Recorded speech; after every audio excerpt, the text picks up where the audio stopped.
All right, so welcome to our Super Saturday webinar. We are going to go over all of the material that I discussed in my weekend mini conference this fall.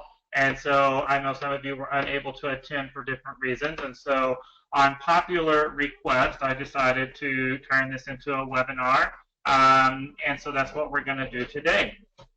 So it's the first time I've ever done this on a Saturday morning via webinar, so y'all are kind of my first. All right.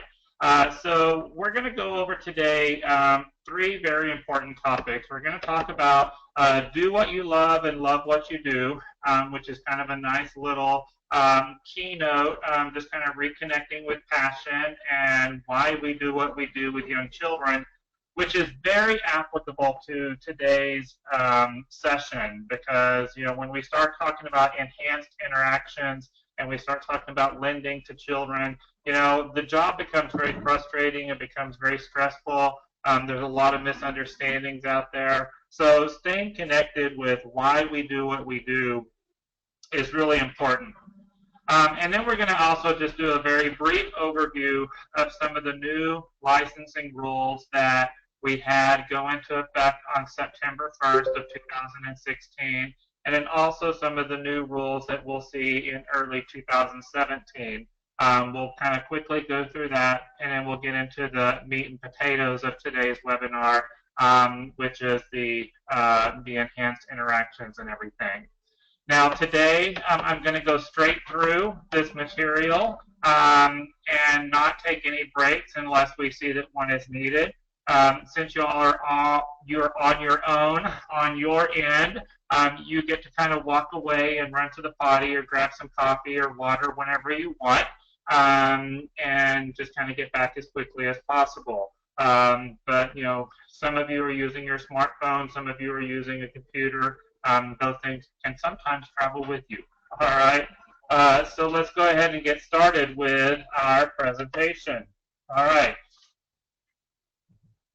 Now, the first thing, normally whenever I'm doing this session in a live setting, I have everyone hold their right hand up. And this is the way that I get everybody's attention. When I see that people are distracted or they're talking amongst each other, we'll go ahead and hold our right hand up. And once that I see everyone is holding their right hand up, we'll wave our hand from right to left and we'll say, oh, shift. And that gets everybody's attention. That gets your brain back in compliance. That gets you focused. And that's what we call practice shifting from defiance to compliance. All right. It's also a great little technique to use in the classroom, whether it's a hand gesture or a tool that you can hold up. But you want to use brain activities to get your children focused, to keep their attention in the right place. And again, rather than them being defiant, them being in compliance. But the O shift works really, really well. Another technique that we like to use at the beginning of our session, and this comes from Dr. Becky Bailey in Conscious Discipline, is we're going to go ahead and stop, take a deep breath through our nose, breathe out through your mouth, and relax. This is an active calming technique called STAR. So stop, take a breath, and relax. It's really important that you learn multiple different active calming techniques in your classroom, not only for the children, but for yourself. Remember, adults must see themselves as role models, and we're going to talk a lot today about composure. When you are lending behaviors or lending interactions and behaviors to children, it's really important that you do maintain your composure. But that breathing, stopping, I've got this, I can handle this, it's important for you to be able to do this as well. Another thing that we like to start our day with is a wish well. So if everyone could do this with me, put your hands over your chest, cross your arms over your chest, close your eyes if you would like to. And just for a moment, send positive thoughts to someone in your life that you know is in need. So whether it's a coworker, it's a student in your classroom, it's a family member at home, just someone you know that needs positive thoughts sent to them. So just take a moment and let's do that. I'm going to send well wishes to all of y'all on this webinar today, that you listen today with an open mind and open heart, that you know that it's all about the children, and just take this information and know that this is going to make your classroom better, this is going to make your school better, and just have an open mind. Awesome. Now, doesn't it feel good to wish well? Doesn't it feel good to think about other people rather than yourself? This right here is a great way to start your classroom every morning, having the children do a wish well. This is going to teach the children empathy. It's going to teach the children compassion. It's going to teach them to think about other people rather than themselves, which is really important. We're going to talk again later on when we talk about lending behaviors and lending through interactions. The best way to keep the child in their executive state is empathy and acts of service. So the more they're able to think about other people, the more that they're able to do things for other people, the less likely they are to have an outburst or to demonstrate aggressive behavior, those type of things. So, and you're going to find, especially when we dig really, really deep into some of this material, that our children that are aggressive typically have a heart of gold. I mean, deep down in there, they have a heart of gold. They've just got so many experiences that are blocking it up. And so, you know, pretty important right there. Cool stuff. All right. Now, what we've done right there is we've kind of gone over just a couple of the BrainSpark principles. Now, because this is a live webinar and we're not doing this in person, I did skip a couple of the steps right here. But every day in your classroom, directors that are on the webinar right now, every day in your school, you want to do these 4 activities. An activity to unite. So whether it's, you know, we sometimes do our high five friends forever, you know, those type of things. An activity to disengage stress, which we all did our STAR, stop, take a breath, and relax. An activity to connect, which wishing well is going to help you with your activity to connect, but you can do other activities in the classroom and within your program. And then last, an activity to commit. All right. Now, you woke up early on a Saturday morning and you logged into the computer and you're here. I'm going to say that you're committed. All right. So, and you're watching this webinar today. So, great ways to get us going with the BrainSmart principles. All right, good stuff. All right, let's kind of go in and talk about do what you love and love what you do. I love this presentation. It's so applicable to our industry and everything that we do. But, you know, let's focus on you for just a moment. You know, life is about you. If it weren't about you, then you wouldn't be here.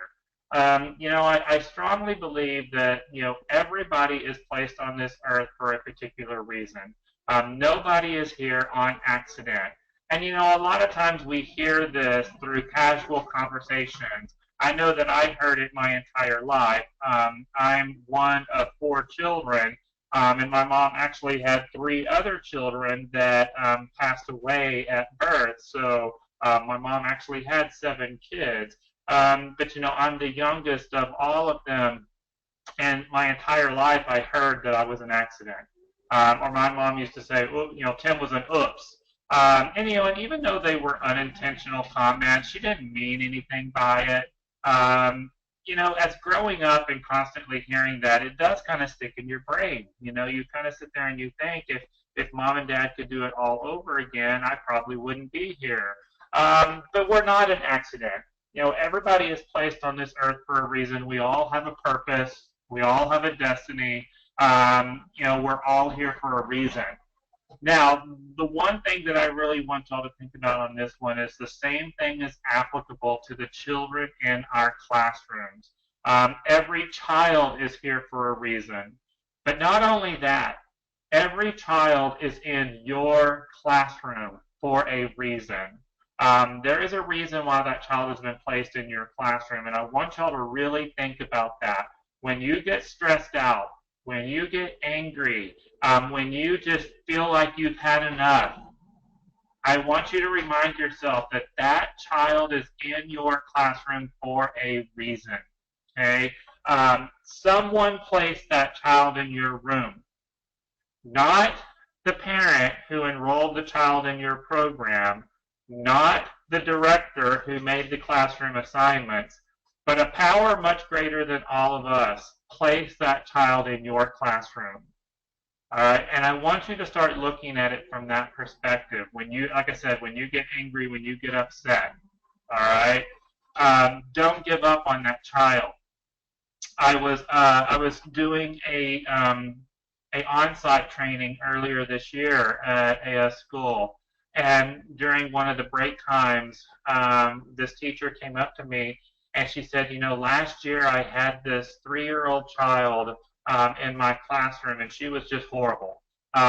She was so aggressive. She was so defiant. She didn't follow any of the rules. She hit all the kids. She hit me. And this is one thing that people say to me all the time that I cannot stand it. It's one of my big pet peeves, okay? She said, we've tried everything and nothing has worked, okay? Well, anytime someone says that to me, I always want to reply to them and say, liar, liar, pants on fire. All right, you have not tried everything, and something will work. You just have not connected with that child yet. You know, but she said that to me. We've tried everything and nothing worked. And then she goes on to tell me that about midway through the year, Dad lost his job and withdrew the child from the program. And she said, I was so happy when the kid was gone. That now I could focus on the other kids. I was able to teach. It was so wonderful. The last half of the year was so fantastic. And then she looked at me with this droopy face and she said, but Dad got a job again and now she's back. And I'm going to have her in my class again this year. And I just don't know what I'm going to do. And I said, okay. I said, I want you to kind of think about what you just said and how you just said it. You know, now I have her again. I said, you know, you are being given a very unique opportunity that most of us don't get. I said, you know, this child was placed in your classroom for a reason. And anytime a child acts out, it is an opportunity to teach. When a child acts out, it's an opportunity for you to make a difference. And all behavior is a form of communication. I said, you know, you lost that child last year before you were able to make that difference. I said, so now you're being given a second chance. You're being given a second chance to make a difference in that child's life. You're being given a second chance to connect with that child. I said, you don't know how lucky you are. I said, so instead of saying, ugh, now I've got her again, you need to be saying, now I've got her again. I said, and just that perception in your brain is going to set the child up for success. We're going to talk a lot today about positive intent. We're going to talk today a lot about unconditional love and how that makes a difference in your classroom. All right? But first off, you've got to understand that we are here for a reason. The children are here for a reason. You know, we all have gifts. We all have talents. And I want you to focus on your gifts and your talents. You know, working in early education, working in after-school programs, like I said earlier, this is a tough job, and not everybody can do it. You've got to have certain talents. You've got to have certain characteristics to be able to do this job. You know, it's a privilege to be able to do what we do because we do have those gifts and talents. I always thought this would be a great reality show. Let's put some celebrities in preschool classrooms, see how well they do. I think that would be better than any dancing, any running a business, any, making a cupcake. That's some pure entertainment right there. But we do have those gifts and those talents to do what we do. So take advantage of that, you do things that only you can do the way you do them. We all have that unique and special little way that we do things. Now, as a director, the directors that are on the webinar today, really focus on each individual staff member, their gifts and their talents, and that one thing that they do different than everybody else, and share that with the rest of the school. That's going to help empower all of your employees, bring everybody together, and know that everyone has something to contribute to the team. All right? And of course, you and only you can leave your mark on the world. All right? You and only you can leave your mark on the world. Now, when I'm in a live session, I always ask people, how many of y'all in this room have been doing this long enough now that you have had a child that has come back to visit the school as an adult? That's pretty awesome right there, that they made the effort to come back and visit you. But here's the ultimate compliment to us. How many of y'all have had a child that you had in your classroom or you had in your program that has come back as an adult and now enrolled their child in your classroom or in your program? That is amazing right there. But that's leaving a mark on the world, and we do make such a huge difference in these kids' lives. Another activity that I like to challenge y'all to do, those of you that have been doing this for a long period of time, I want y'all to think about how many years have you been doing this? And each year that you have been working in early education, I want you to write down, and you've got to do this on paper. Okay, you can't do it up here in your brain. You've got to do it on paper. Write down how many children you had in your classroom each year that you've been working in this industry. Or those of you that are directors, how many children were in your program each year that you have been working in this industry. And remember that for every child, you also typically had two parents or two responsible individuals. So go ahead and write them down too, mom and dad or guardian. So that's three individuals right there. And figure that up and add it up year after year after year. How many people did you influence throughout your career? Now, some of you, depending on how long you have been doing this, you're going to get into 6 digits. I mean, it's kind of crazy. And when you put it on paper and you really look at it, it can become overwhelming. All right? But that's how many people you leave your mark on. All right? It's pretty fascinating, like I said. All right? Now, let's kind of go in. Life is about more than you. It's about knowing that you are made for relationships. This slide right here, and I know the print is kind of tiny, but this slide is the reason why I use this keynote to start off our day, because it's so applicable to everything else we're going to talk about this morning. But it's about knowing that you were made for relationships. Okay?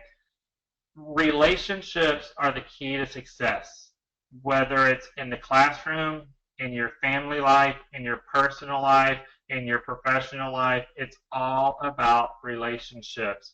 Whenever I do business trainings, like I just did a marketing training earlier this week, you chase relationships, not dollars.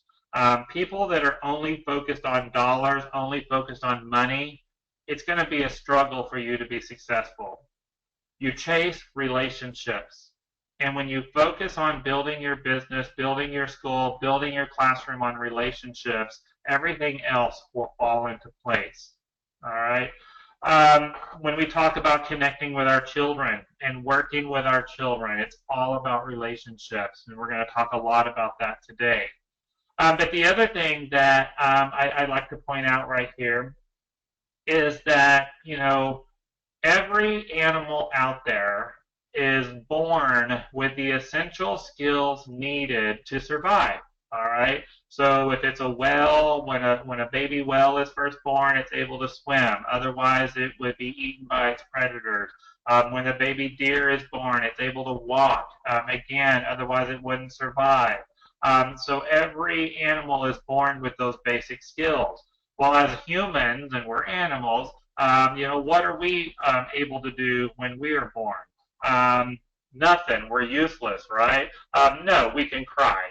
That's basically all we can do. But what is the reason behind a cry? Why do babies cry? Well, a cry is to signal their caregiver to meet their needs. All right? They're dirty, they're hungry, they're uncomfortable, they don't feel good, they're hurt, and so they cry, and their caregiver takes care of them. So one can easily say that as a human, the first survival skill that we are born with is our ability to form relationships. Okay? That's how important relationships are.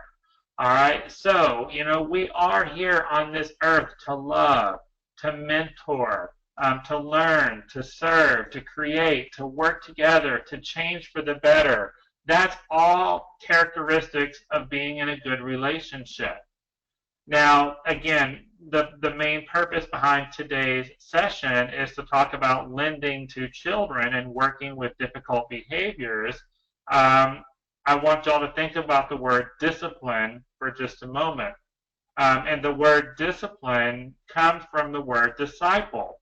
All right? And what is a disciple? A disciple is a mentor. It means to learn. It means to serve. It's all of the things that we have on our screen right there. So do you see how important and how everything connects together right there? All right. I always say this in a lot of my team building trainings that I do is no matter how good of a teacher you are, nobody can do this by themselves. All right. You've got to be able to work together. And again, that goes right back to the relationship part. And being a professional, you always need to be humble and hungry. You always want to know more and more and more. I know that this is definitely me. I'm a professional development junkie. I'm so eager to learn new stuff and new stuff and new stuff. So, because that's just what makes us click. I sit there and I think about when I used to work in the classroom. I used to be a pre-K teacher many, many years ago, and I think about all the things that I have learned these days, and how many of y'all have learned something new, and then you're like, oh, I get it now. And if I would have known this 15 years ago when I was in that pre-K classroom, holy cow, things would have been different. But we constantly are learning, and that's why I'm so fascinated with the brain development and all of this stuff, is because it just puts all the puzzle pieces together. But that's about more than you. All right, good stuff. And it's about living for more than you. All right, it's about the bigger purpose, the greater cause, and for those who will become our legacy. We kind of have a motto in our company, and whenever we're adopting a policy or we're writing a policy, or doing something in the schools, we always have this checks and balance system that we kind of say it's all about the kids. And how will this new policy benefit our children? How will this new policy affect our children? If I have to terminate a teacher, how will this affect the children? If I keep this teacher, how will that affect the children? It goes both ways right there. But, that's our legacy right there, is the kids that we have in our program, and the difference that we're making in their life. But it works really well when you kind of mesh that together. All right, it's also about knowing you are part of something much, much bigger than you. All right. I love this right here. I don't know why my slides got out of whack. It's about knowing you are part of something much bigger than you. Okay, so think about that. We live in a universe. Universe means one song. Songs don't happen by accident. Songs are created by organizing notes into arrangements and patterns. And so you can say there is a creator of one song. You are an expression of the creator. All right, you are one note of the greatest of symphonies. All right, so that's so cool right there. I love that. I know a lot of people that take this slide right here and print it off and stick it on their refrigerator or stick it in their classroom because it really is when you are having those moments in your life to kind of go back over and read this right here. It's so cool. All right. Um, but it is, you know, it's a lot bigger picture. But I want y'all to also remember this right here is what we have to teach the children too. Because remember, our children are born to be egocentric. They are born thinking that the world revolves around them. And they have to learn that their actions affect others, that their words affect others, that it's not all about them, it's about the big picture. And so it's important that we teach this in our classroom too. I know a lot of y'all struggle with this in your classrooms, that kids just, it's all about them, it's all about them. We know that there's a lot of adults out there that it's all about them, it's all about them. You know, we hear this a lot about the new generation that's out there, the millennials, you know, it's all about them. So we've got to know that there's a big picture out there. All right. So, you know, in conclusion right here, it is all about you. Okay. It's about you contributing to your one song. It's about you playing your part to the best of your ability. It's about you lifting each other's up. It's about you living the purpose that you were created for. And it's about you, the creator, and the song becoming one. All right, so do what you love what you do. You know, I've always told every person that's ever worked for me, I've always told my own two children this, you know, just do the best you can. You know, I never expect anyone to be perfect. I never expected my kids to bring home straight A's. All I want to know is that you're trying your best. And as long as I know that you're trying your best, I'm totally happy with that because everyone's best is different, you know. But that's what it's all about right there. Okay. So, you know, life is about you, and what you do with it is totally up to you. All right. Now, you know, as a trainer, I cannot train you to have a positive attitude. It's impossible for me to train that. Your director cannot motivate you to have a positive attitude. It's impossible for them to motivate you. You are the only person that can choose your attitude. Okay. Now today we're going to talk a lot about positive intent and unconditional love. Same thing. Okay. I cannot train you to have positive intent and unconditional love. Your director cannot motivate you to have positive intent or unconditional love.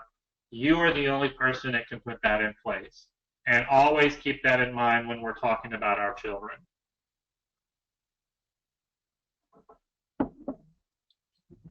Awesome. We're not going to take a break. All right. Let's talk about some of our new minimum standards that went into effect on September 1st of 2016. Now, by this point in the ballgame, everybody should be doing what we're about to talk about. So I'm going to go through this pretty quickly. But this is an opportunity that if you do have questions, go ahead and type your questions into the chat screen. Sonia, the slides are on the materials. If you go to your taskbar over there and click on the drop-down for materials, you'll see a PDF copy of these slides. So you've got those available to you right now. So I'll go ahead and put that.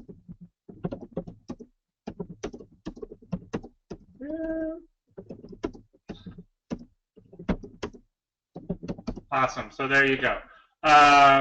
So again, if you have any questions over some of this new stuff, let's kind of go through it. Now, first thing, all of the standards that went into effect on September 1st of 2016 are all a result from the Child Care and Development Block Grant Act of 2014. This is a federal block grant that comes from Washington, D.C., and this is how all of the states receive money for their subsidy systems. And so the federal government earmarks a certain amount of money for the subsidy system. They dish it out to all of the different states depending on size and need. And then each individual state puts that down or pushes that down to their workforce board. And that's what funds our subsidy system. Now, anytime the federal government gives money out, there's always stipulations that go along with it, or rules that you have to follow in order to get this money. And that's where we see the Child Care and Development Block Grant. Okay? Now, even if you are in a program that does not receive subsidized funds, you still have to follow these rules. You know, a lot of times, another great way to explain this is that we have state minimum standards that child care licensing gives us, and you also have federal standards and rules that we have to follow. Well, a lot of people are like, Tim, I've never seen a United States minimum standards book. Well, there's really no such thing. Child care licensing here in Texas, they put it all together for us in one book, all right? But when you look at that minimum standards book, that book is made up of basically 3 different things. It's made up of state minimum standards, it's made up of federal rules and regulations, and it's made up of state laws, okay? Now, everything that happened on September 1st is things that happened on a federal level. All right, so every state in the country has to do this. There's basically 4 items that we were hit with on September 1st, and we'll kind of go through each of those here on the screen. The first one is your food allergy emergency plan. Okay, this is a pretty cool one, and I like this one. So food allergy emergency plan must be completed on every child with a known food allergy. All right, so that's kind of a key word right there, known food allergy. It must be posted in an area where parents can view it. It must be posted where food is prepared and served, and it must be taken on field trips if applicable. Okay, so we'll kind of talk about those just a little bit more. When it talks about your food allergy emergency plans must be posted in an area where parents can view it. At this point right here, you just need a summary of your food allergies. So on your parent board in the front office where you normally have your licensing inspection, your health inspection, your current list of employees, your Keeping Children Safe poster, all of these required postings, you're just going to put a summary of your food allergies. Here at, ABC Preschool, we have the following food allergies. We have nut allergies, we have strawberry allergies, we have egg white allergies, whatever it may be. At this point, you do not need children's names and all of that information, just a summary.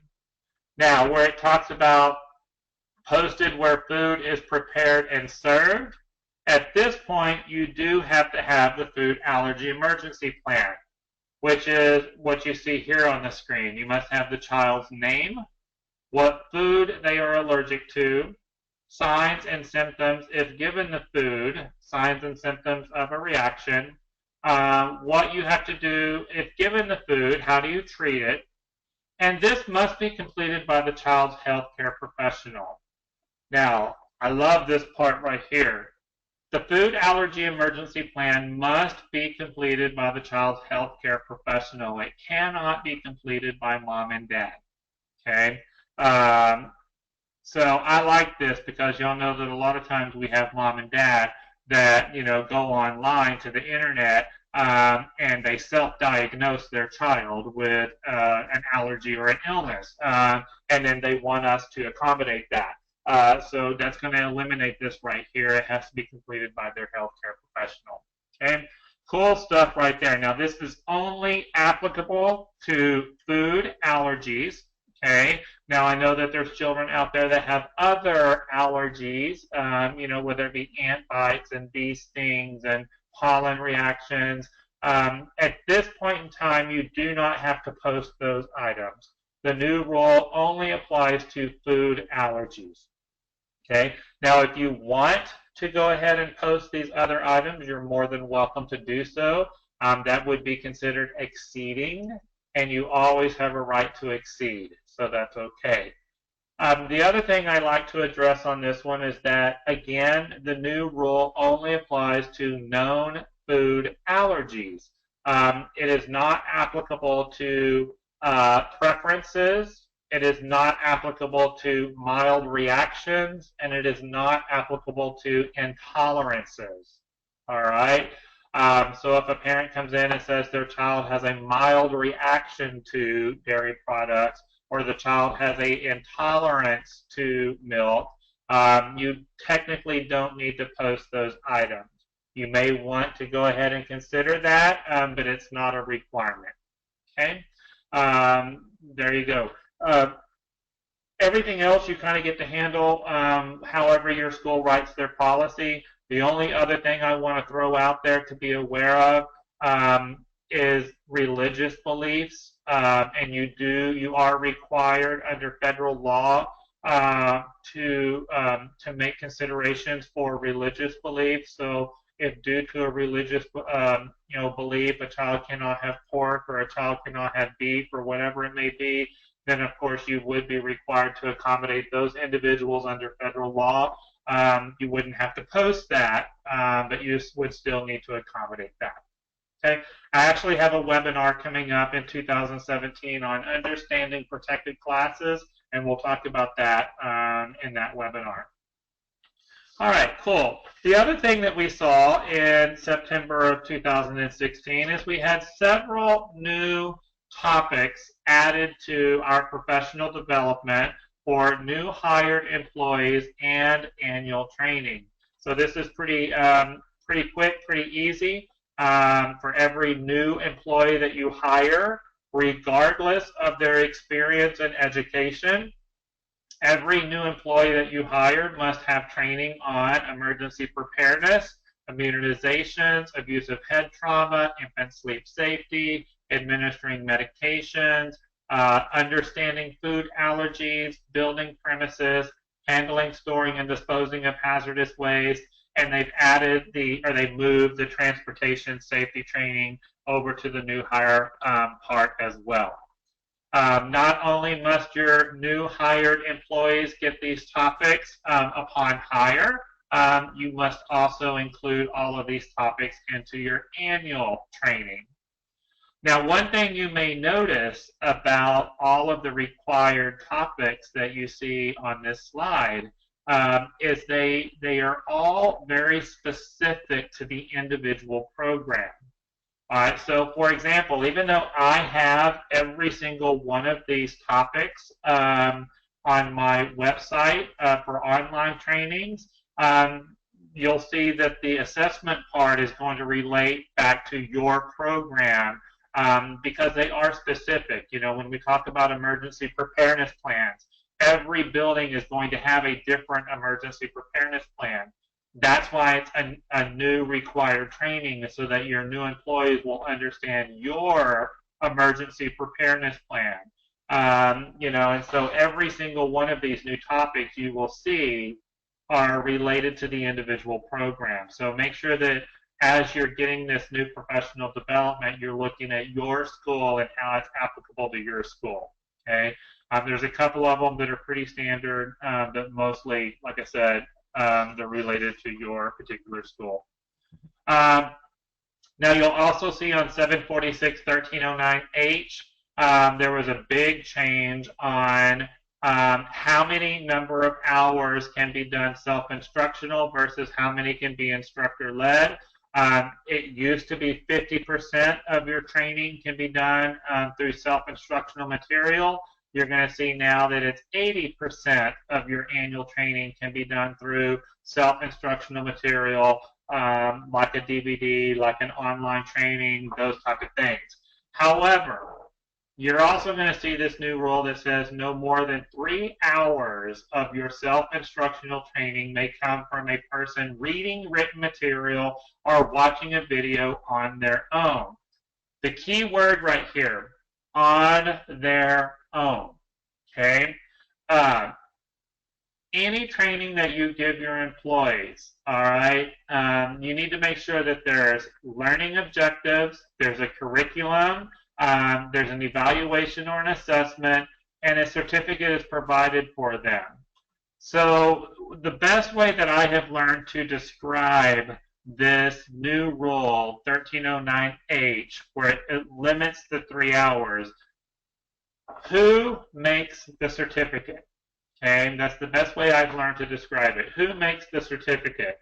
If you have an employee that goes out and grabs a magazine, and they read an article in a magazine, and they give themselves 2 hours of training for reading that magazine, they watch a TV show, 2020 is doing an expose on child care centers, they watch it, and then they give themselves an hour of training. That is what is limited to 3 hours, okay? They read a magazine article on their own. They watched a TV show on their own. They created their own certificate. That's what's limited. If the trainer or the producer of the training, there's a curriculum, there's learning objectives, there's an assessment tool at the end, and then the trainer or the producer provides a certificate for you, that's not limited, okay? So that's where 80% of your training can come from those areas, okay? Hopefully that makes sense to everyone. But you can see right here, I questioned childcare licensing on this particular new rule. I said, hey, we're going to need some clarification on this. So what you see on the screen is exactly what I got back from licensing. I cut and pasted it right into this slide. I also have this on my website for you to reference back to. Okay? If you ever have any issues with your licensing friends on this particular standard, feel free to give me a call or an email. I can shoot you the email that I received from licensing explaining this new rule. Okay, awesome. Moving on. Oops. The next thing is hazardous waste. All right, pretty simple right here. Now, this has always been covered in our universal precautions and bloodborne pathogens training. This really isn't nothing new. It's just been moved over to the standards. Basically, hazardous waste is described in our programs as blood, vomit, or diarrhea. Blood, vomit, diarrhea. Anytime you're handling those 3 items, it must be placed in a sealed plastic bag. It must be disposed of immediately. You must wear gloves when dealing with hazardous waste.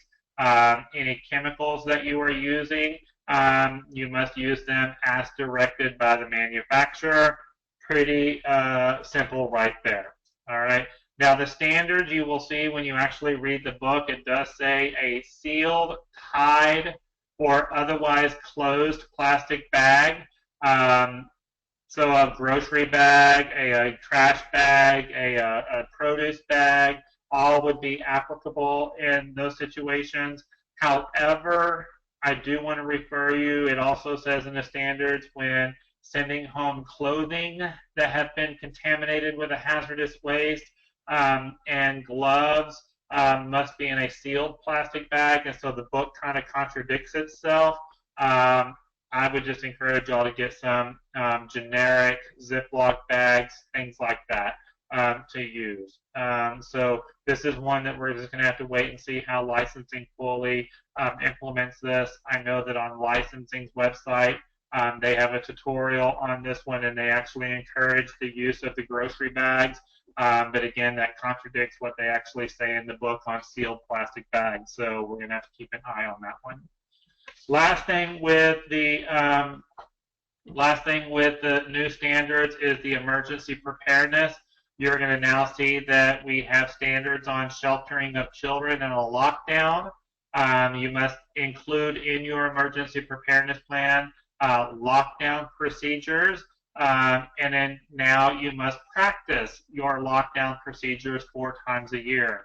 So very similar to your monthly fire drills, very similar to your severe weather drills that we do 4 times a year.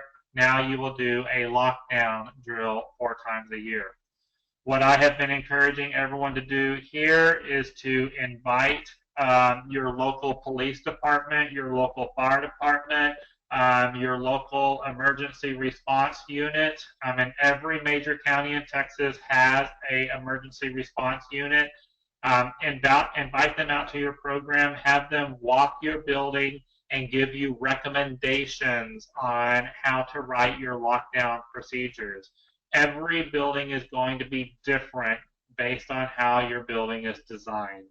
All right, so there's really no generic way of doing this. You've got to look at your individual building to write this. All right. Now, we do have some proposed rule changes that we're probably going to see in 2017. At the time of this webinar and the time of this recording, these are still proposed. However, I don't anticipate any change in the proposal. We'll just have to wait and see. Make sure that you stay posted to my weekly newsletters. Make sure you stay posted to my Facebook page, and I will keep you up to date.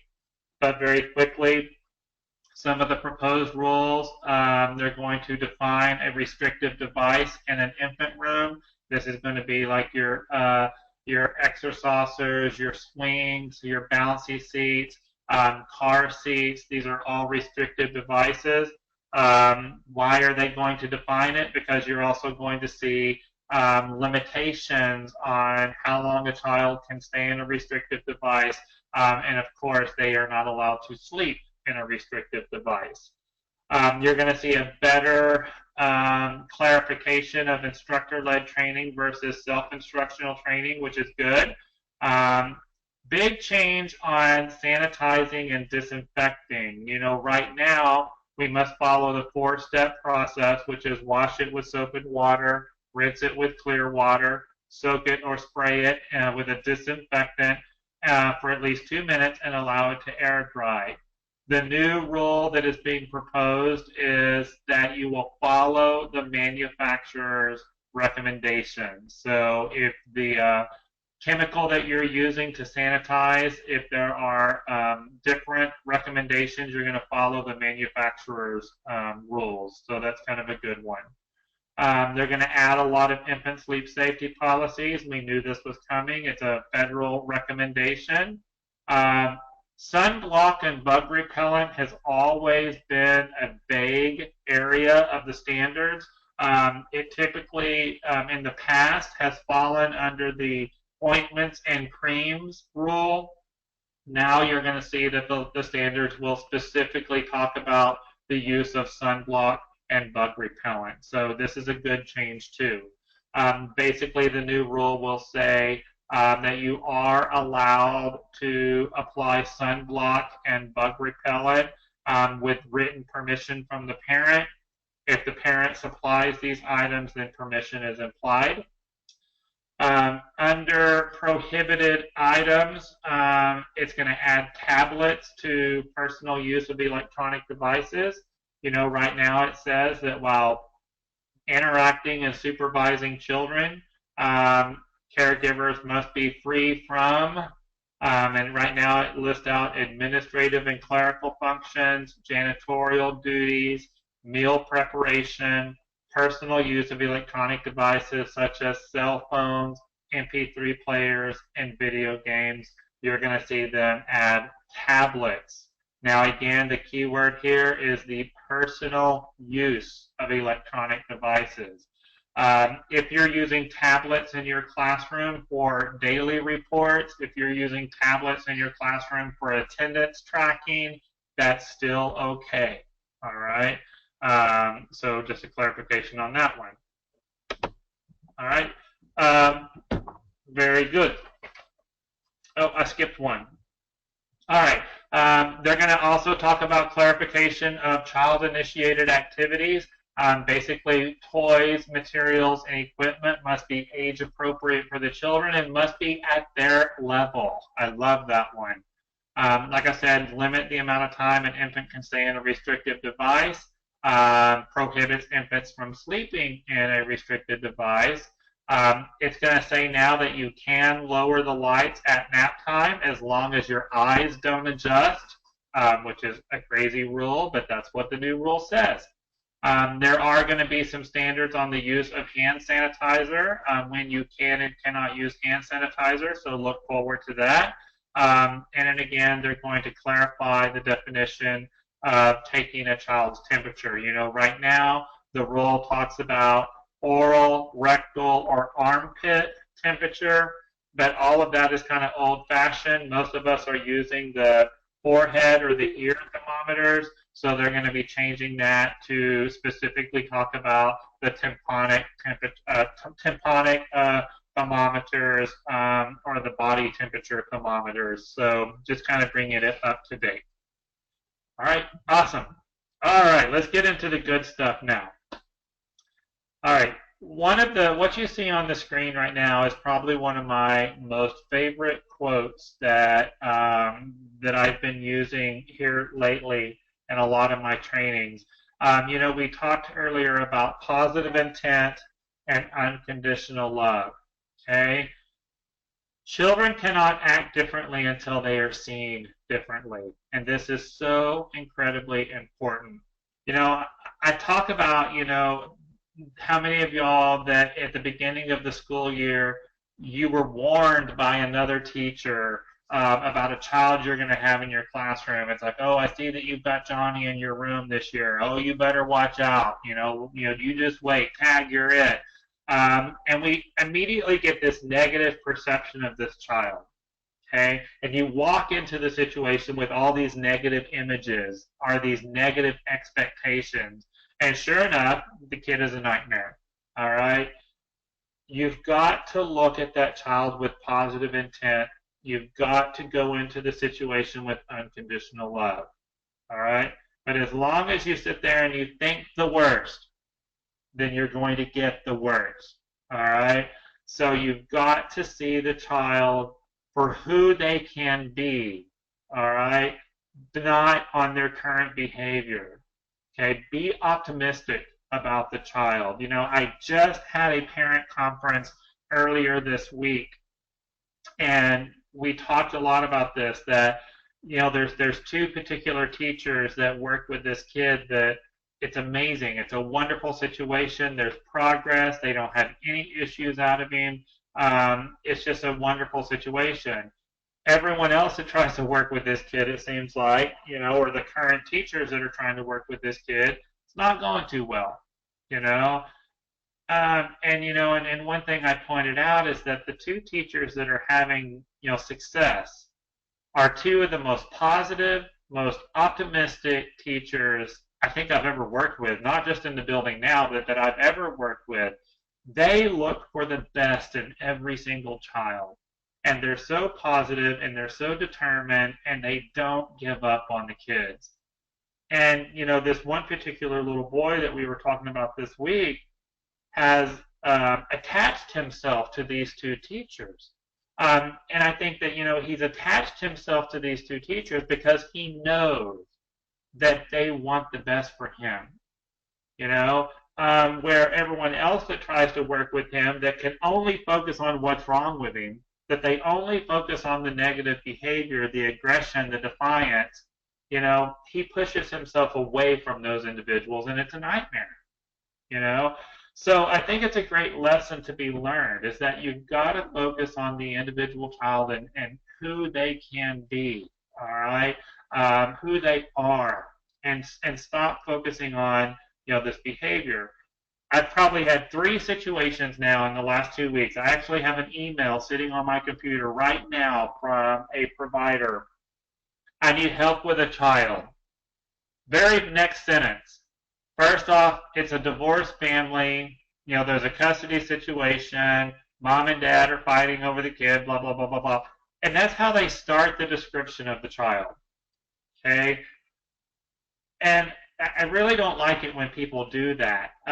When they need assistance with a child and they immediately want to start telling me all the factors. All right? The way I look at that is that, you know, when you've got this situation, you're immediately going to the blame. Okay? How can we blame other factors for the behavior that we're seeing? All right? And we immediately go to the blame game. He's acting this way because of divorce. He's acting this way because of this. He's acting this way. And here's the other one. I think he's got ADD, even though he's not diagnosed. Blame, blame, blame. All right? We got to stop doing that, folks. We got to stop doing that. All right? Focus on the individual child. Focus on what you can do for him in the classroom, not all of these outside factors. Because guess what? The divorce, the custody issues, you cannot do anything about that, can you? So why even bring it up? Let's focus on what we do have control over. Let's focus on how we can help the child with the tools that we've got. All right? That's what we've got to start doing. Now, this is probably one of the most important slides in today's presentation. Okay? One of the most important things that you have to be able to do to lend behaviors to children and to help them with enhanced interactions, you have to see the world from the child's point of view. If you do not see the world from the child's point of view, you will not be successful. Okay? But look at the world from the way the child sees it. Okay? Not the way you see it. Now, very, very important right here. Children must feel safe. Okay? In order for them to behave, in order for them to learn, they have to feel safe. So when you do have an aggressive situation, when you do have a defiant child, when you do have that difficult child in the classroom, the very first thing you need to look at is the child in a safe environment from their point of view. Okay? Not from your point of view, because you might be sitting right now watching this webinar going, well, yes, my children are safe. I make sure that there's no tripping hazards, there's no lead paint, all of my toys are in good condition, that child is in a safe environment. While all of those things are important, okay, that I just rambled off, and you need to make sure that all of those things are in place, that's not what I'm referring to. Does the child mentally feel safe? Do they physically feel safe? And again, you sitting here saying, you know, all my toys are in good condition, there's no tripping hazard, the rugs are in good repair, that's all your point of view. How about from the child's point of view? Okay? They have to feel safe. When you do have a child that's throwing a tantrum, that's being defiant, that has aggressive behavior, you know, one of the very first things you need to tell that child when working with them is, you know, you are safe, all right? I can see that you're very angry right now. It's okay for you to be angry, okay? Johnny, you are safe, and I'm not going to let anything happen to you.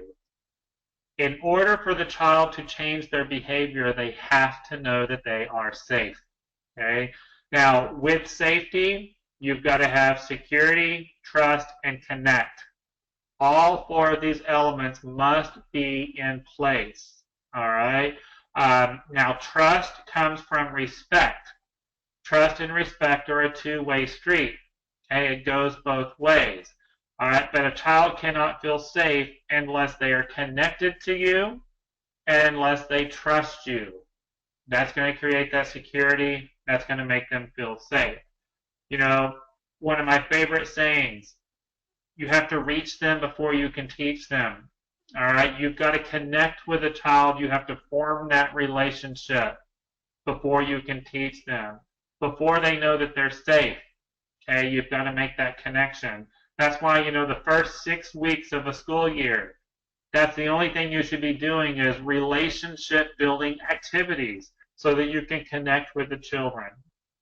All right. Now, I told you earlier, being of service helps with the essence of connection. All right. How can I help you? How can you help me? And that's going to help with that connection.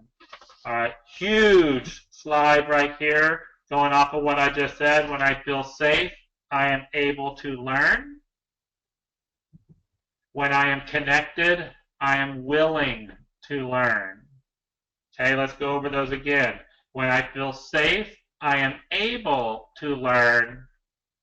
When I am connected, I am willing to learn. All right, so again, connections, connections, connections. All right, all humans need a big old dose of vitamin T. All right, vitamin T, you're like, Tim, I just went to Walgreens. I didn't see any vitamin T on the shelf. You know, CVS doesn't have any vitamin T. Yeah, you're not going to find this at the drugstore. All right, vitamin T is touch. All right, all humans need physical touch. And I know, you know, I just did the training earlier this year on the 5 languages of love.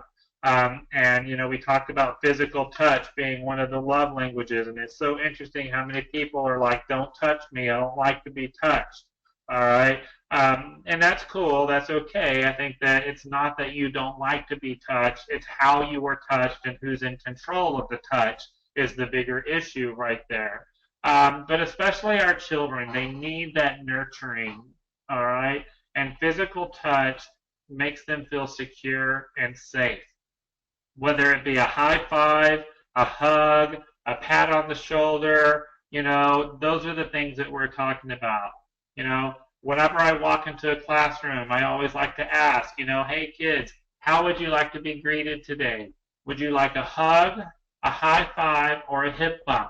You know, all of those are forms of physical touch, a high five, a hug, a bump on the hip. And let them choose, you know, how they would like to be greeted. That starts the day off right there. When you do speak to our kids, make sure that we speak with words, actions, and energy. Think back to our previous trainings that we've done. You know, when we communicate with one another, only 7% of communication are the words that come out of our mouth. Okay? The other 93% of communication is body language and tone of voice. Okay? Body language and tone of voice. You know, one of the biggest questions that I get, especially from toddler and 2-year-old teachers, how do I connect with a nonverbal child? You know, how do I empower a nonverbal child? How do I teach assertiveness with a nonverbal child? Whether developmentally they're not verbal or they've got some issues and they're just not verbal because of that. Don't focus on that. It doesn't matter because remember, 93% of communication is tone of voice and body language. You can still connect with these nonverbal children on that 93%. All right? Now, words are important. We want to teach children that words are more powerful than mouths that bite, hands that hit, and feet that kick. All right?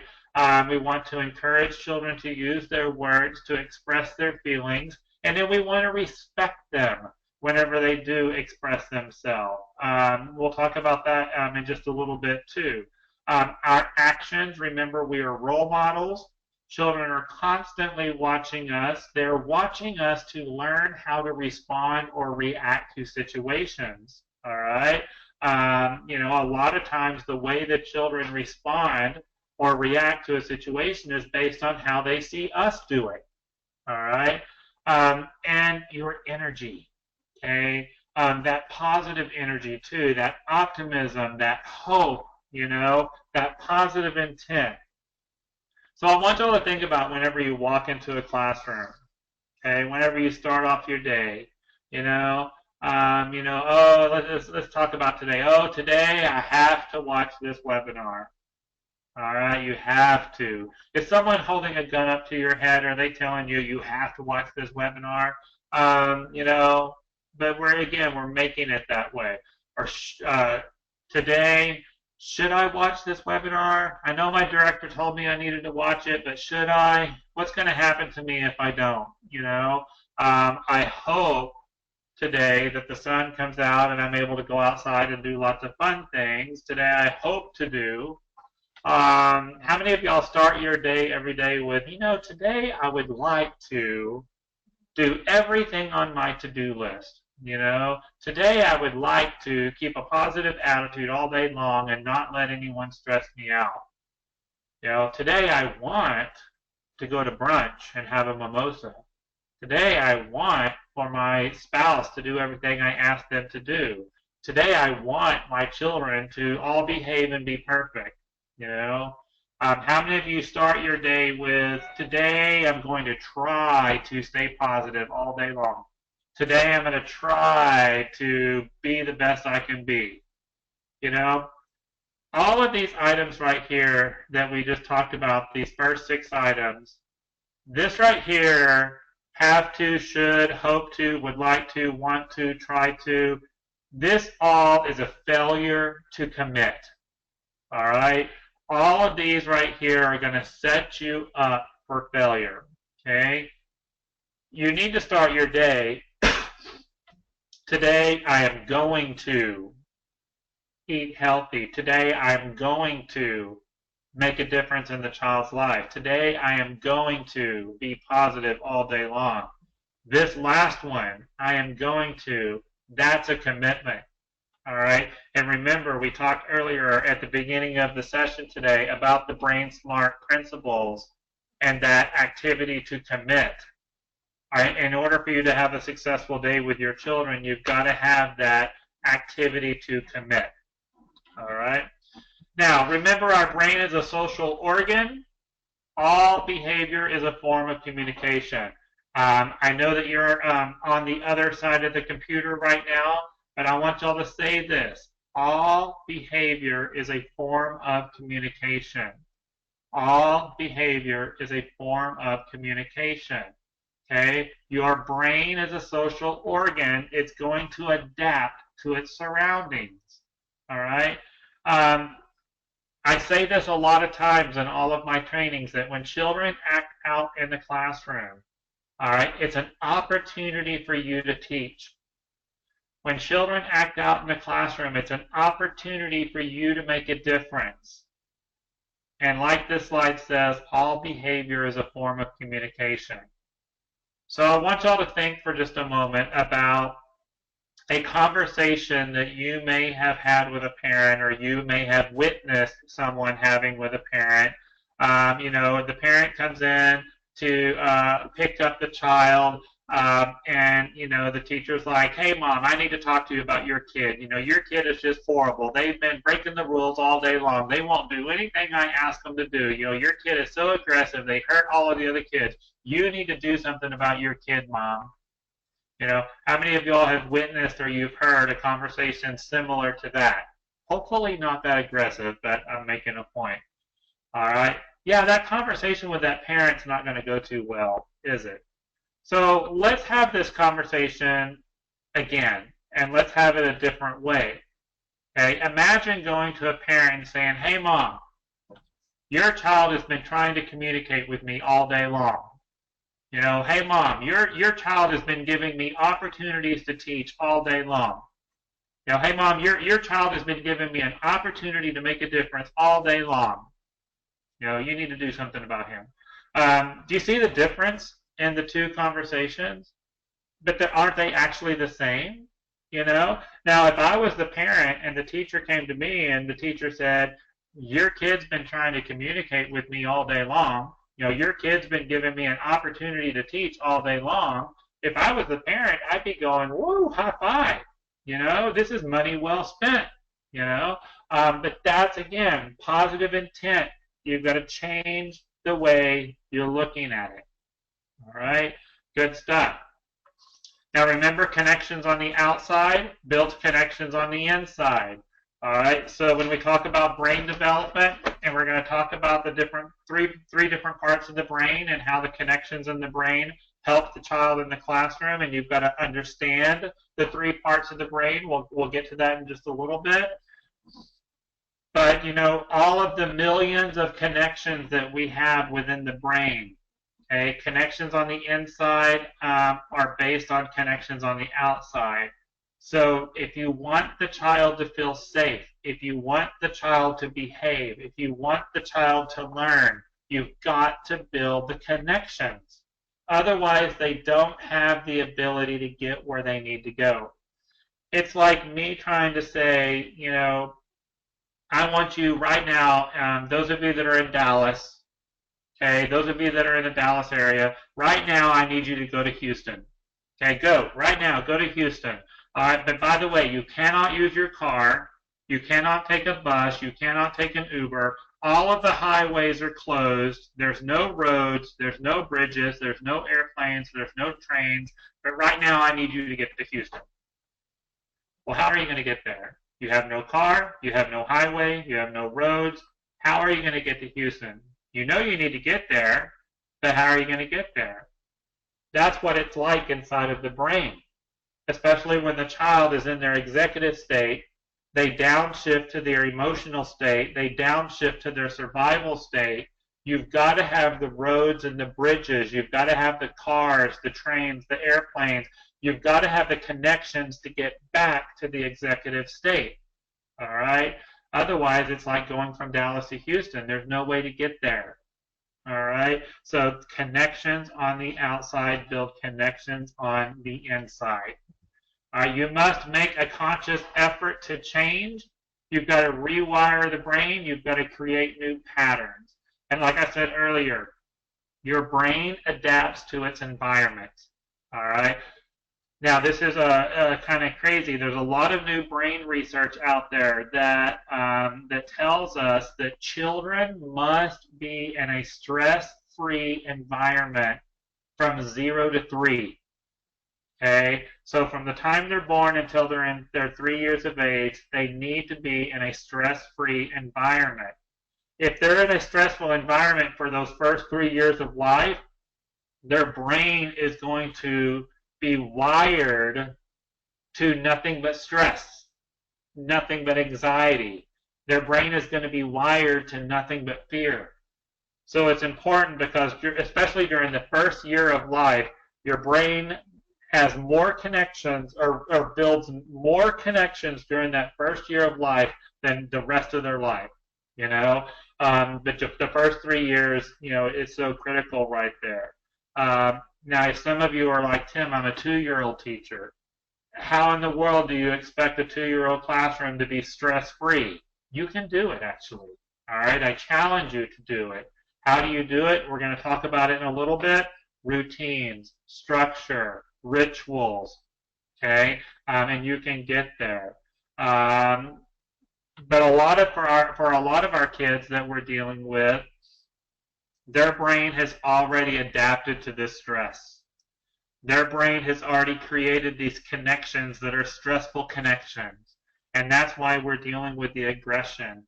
We're dealing with the fear, the anxiety, the disruptive behaviors, the challenging behaviors. It's because these kids have lots of unmet needs, and they don't have the connections in the brain to get to the need that needs to be met. So that's where we come in. We got to rewire the brain. We've got to create new pathways. First thing we're going to do is to create a safe and stress-free environment. All right, that's going to give us the access and the ability to rewire the brain. All right, enemies of learning, stress, anxiety, and fear.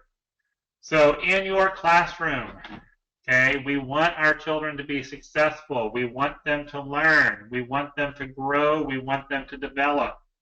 So you need to make sure that your classroom prohibits stress, does not allow anxiety, and you do not let fear into your classroom. This is the enemy of learning right here. Stress-free, anxiety-free, fear-free. Now, let's talk about fear for one quick moment. I want y'all to remember that anger is nothing but fear in disguise. All right? When a child is angry, all right, that's actually fear. Okay? And fear comes out as anger. All right? Think about whenever you're driving down the road and a car cuts you off and you almost have a wreck, you have to swerve and you start yelling and screaming, oh, you stupid car, you might hold up a finger or something. Are you angry or are you afraid when that car cuts you off? You're actually afraid. You almost had a car wreck. You almost, you could have been hurt. You could have died. Who's going to take care of your family? All of these thoughts instantly went through your head. It came out as anger. All right. It came out as anger, but it was actually fear. All right. 4 elements of connection. Okay. In order to properly connect with the child: eye contact, physical touch, presence, and a playful situation. All right. So, say that again with me: eye contact, physical touch, presence, and a playful situation. I think all of y'all would agree with me that when you're trying to build a relationship with someone, when you're in a playful situation, when you're in a light-hearted situation, when you're laughing and giggling, it's a lot easier to build a relationship with someone. You're more willing to build a relationship with someone when you're in a playful situation. So your classroom should be a playful situation. All right? Eye contact is the window to the soul. You've got to have eye contact. It's important. We're going to talk about that more later on too. We already talked about vitamin T, and of course being present, being focused, mentally focused on that child is important for connections too. The need for connections, it never changes. All right. And I want y'all to, this is another one. My CDA class that I teach, we just got done with functional area 13, and which is professionalism. And we talked a lot in that chapter about reflection, and how important reflection is in order to be a professional, in order to be successful. You have to have the ability to reflect, understand reflection, and be able to grow on reflection. And this is a big one right here. Connections govern behavior, not rules. And I want y'all to really reflect on that and spend some time on this one. When we are in a positive relationship with someone, you are more likely to meet their expectations. Okay? I'm going to say that again. When you are in a positive and meaningful relationship, you are more likely to meet each other's expectations. Okay? Connections govern behavior, not rules. All right? Sometimes I walk into classrooms and it's like, here's our classroom rules. You do not run. You do not hit. You do not, you do not, you do not. Okay? Normally, the human brain, the way our brain is wired is to be defiant. Okay? Did y'all know that? Our brain is actually wired to be defiant. When we see a rule, the first thing we think of is, how can I break it? All right? And so, but we put too many rules in place. All right? I want you to think about the number of people that are incarcerated right now, the number of people that are in prison right now. Why are they in prison? They're in prison because they broke the law. They're in prison because they broke a rule. All right?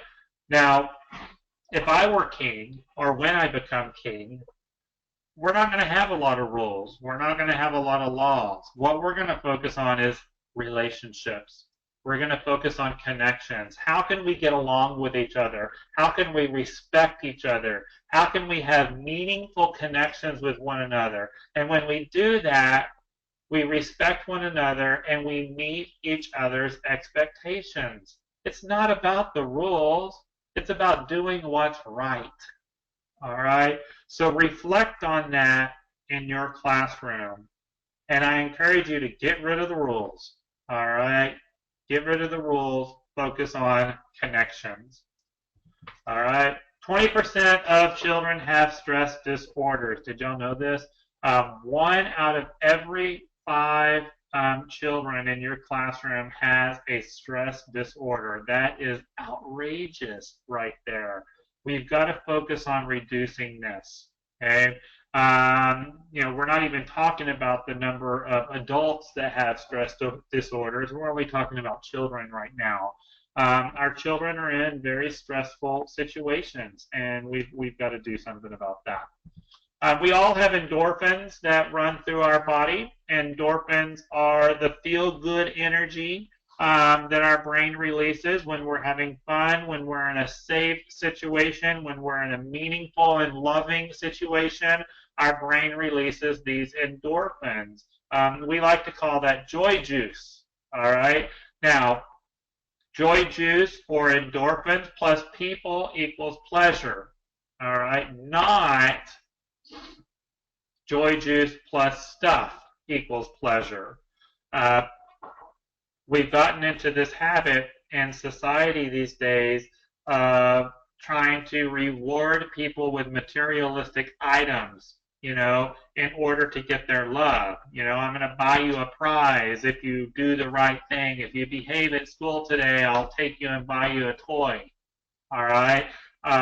Children need our presence, not our presence. All right? So keep that in mind. All right, cool stuff. We're getting into the really good stuff now. We've laid the foundation, and now we're going to get into the awesome stuff. There's 7 skills of interaction that we want to focus on, and you can see those on the screen. Composure, assertiveness, encouragement, choices, empathy, positive intent, and consequences. And we're going to talk about each one of these as we kind of go along. All right, but these are the 7 skills. Composure is the first one. You cannot have a successful classroom. You cannot connect with the child unless you maintain your composure. All right, your composure is going to drive your perception. The way you see the child, the way you see your classroom, the way you see your environment is all going to be based on your composure. If you keep yourself together, okay, I'm safe, I can handle this, I can help this child with their problem, you're going to see the child for their best. You're going to see the classroom to be a successful classroom. That's where the positive intent is going to come from. If you don't hang on to your composure, if you lose it, if you start stressing out, I can't take this anymore, I don't get paid enough money for this, these kids are horrible, okay, and if that's your attitude, what's that going to do to your perception? Everyone else is horrible too, all right? So first skill of interaction is that you've got to maintain composure. Stop, take a breath, and relax, okay? And sometimes you demonstrate. I love doing the demonstrations, You see a child that something is wrong with them. Your arms are going like this and your face is all scrunched up. Something's wrong. What's wrong? All right? That's going to help you maintain your composure. It's going to have the child is going to notice you. Their attention is going to go towards you. It's going to help with active calming, and it's going to put them into a positive composure. We're going to talk more about demonstrations as we go along too. All right? Next we go to assertiveness. And when you're assertive, it's going to put your attention in a positive place. Now remember, there's 3 different types of personality. There's assertiveness, there's aggressive, and there's passive. We'll talk about these more in another slide too. But assertive, aggressive, and passive. An aggressive individual is someone who stands up for their rights and they violate the rights of others. A passive individual is someone who does not stand up for their rights. Assertive person is a person who stands up for their rights, but they respect the rights of others. Well, when you stand up for your rights and you respect the rights of others, your attention is going to be in a productive state. Okay, you know, a lot of times when we have a situation like a child bites another child, okay. Now the golden rule with this is that when a child bites another child, a child hits another child, whatever it may be, victim first, aggressor second. Okay, victim first, aggressor second. But the child that got bit, you're going to walk over to that child, you know, you're holding your arm and you have tears running down your face. Something happened. What happened? And the kid's going to say, you know, Johnny bit me. You're going to say, oh, Johnny bit you. Did you like it? Okay? And I know that kind of sounds corny, and a lot of people laugh whenever I demonstrate that, but it's important for the child to hear this question. You know, Johnny bit you on the arm. Did you like it? You know, the child's going to respond, no, I don't like it. It hurt. Now, it's important for the child to say that. And it's not important for me to hear it. It's important for the aggressor to hear it. Johnny, the kid that bit, it's important for him to hear the victim say, I didn't like it. All right? Now, for me, the teacher, going to the child, you know, Johnny, don't bite your friends, it hurts. Okay? Well, there's several things wrong with what I just said. You know, first off, I'm not the one that was bit, so how do I know it hurt? All right, I don't know. I'm just, you know, throwing stuff out there now. He needs to hear it from the child that got bit. Now, the other mistake that I just made with that comment is don't bite your friends. Well, Johnny might be going, I didn't bite my friend. I bit that kid. I don't like him. You know, my friends are over there in the block center. So we tend to assume that everyone is friends. And that's confusing for the child, too. We need to say, Johnny, don't bite Sarah. Okay? But did you like it? It's an important part of that assertiveness. All right? So again, name, verb, paint the assertive command. All right? Sarah, I need you to look at Johnny in the eyes and tell Johnny, I don't like it when you bite me. Biting hurts. And Sarah, I need you to match your voice with my voice. I don't like it when you bite me. Biting hurts. Make sure you say that, you know, match your voice with my voice. Because sometimes then Sarah will go, teacher said to tell you that I don't like it when you bite me. No, no. Or, you know, they'll kind of shrug their head. I don't like it when you bite me. Biting hurts. Well, no one's going to take that serious. You know, he's probably going to bite her again just because she's so pathetic. All right? No, she needs to be assertive. All right? Look him in the eyes. I don't like it when you bite me. Biting hurts. All right? And we'll get to more of that in just a little bit too. Encouragement is going to create that unity. It's going to help with those meaningful connections. You know, Sarah, I need you to pick up the blue and yellow blocks out of the block center. After she picks up the blue and yellow blocks, you did it. Good for you. You did it. You picked up the blue and yellow blocks so that our classroom will be safe. That was very helpful. All right. And so again, that encouragement, those words, what did she do? Why did she do it? That was helpful. All right. And if you notice, I used the word safe. You picked up the blue and yellow blocks, so our classroom will be safe. That will be helpful.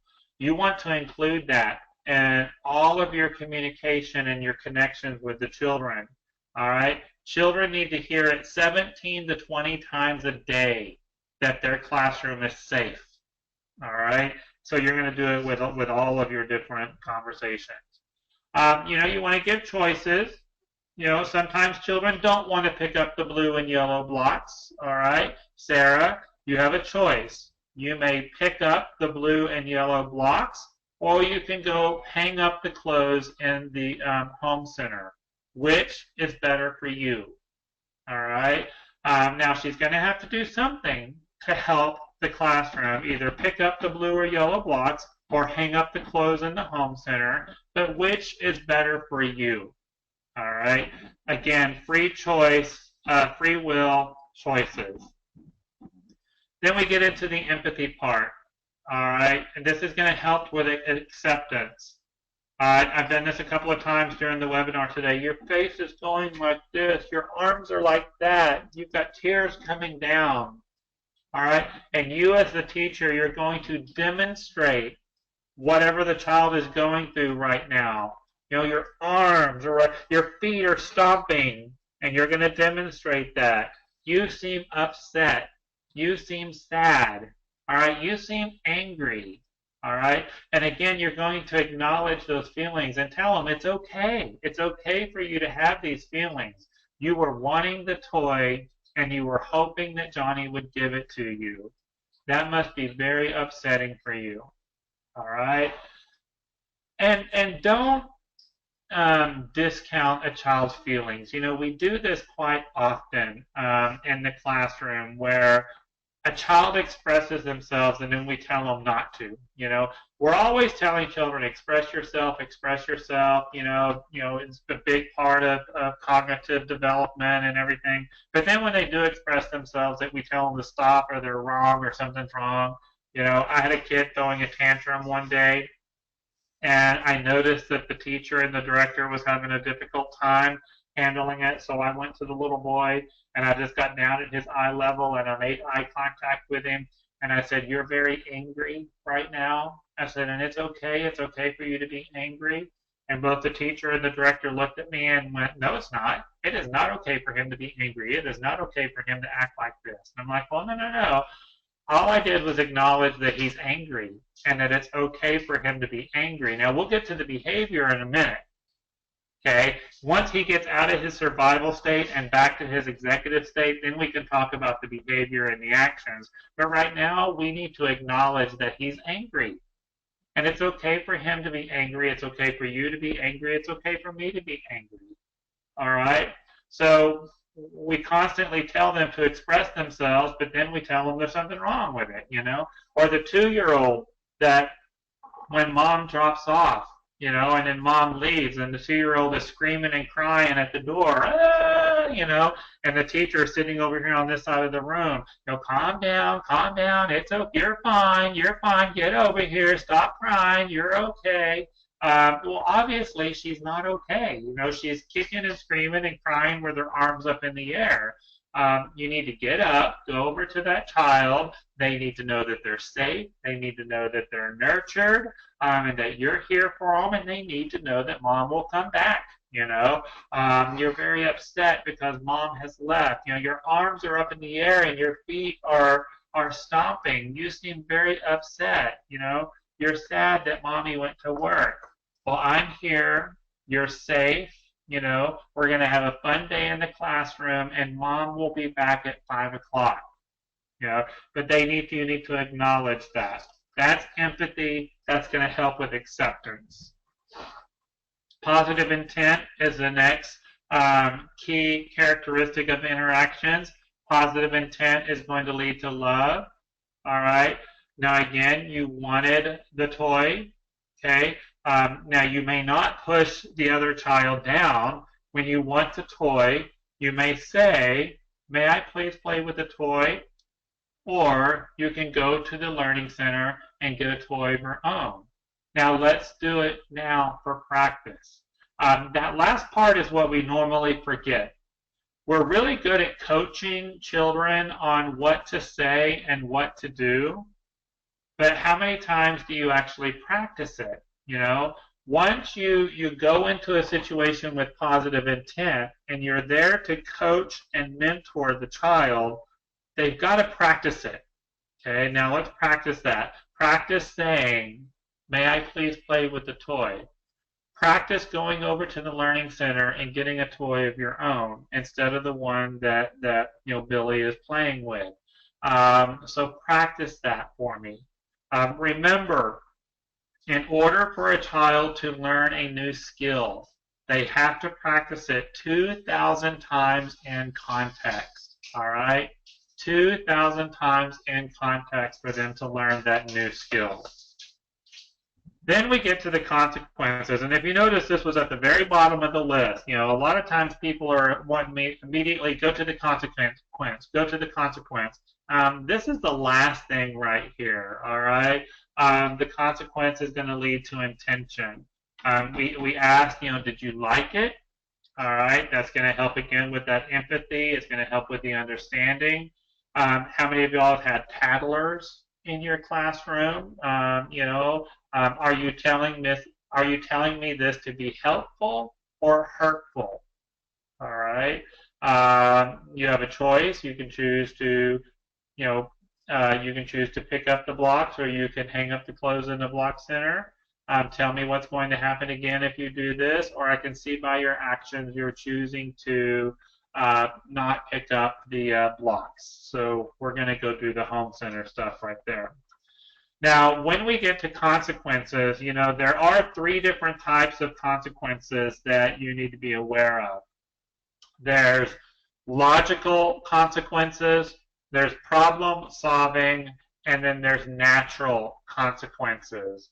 Logical consequences is when you're basically going to tell them, if you run in the classroom, you're going to have to sit down at the table and play with a manipulative. All right, that's a logical consequence. Cut and dry, here it is. All right.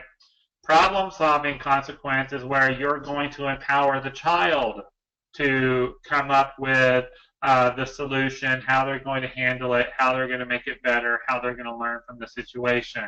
Problem-solving is you know, a good one.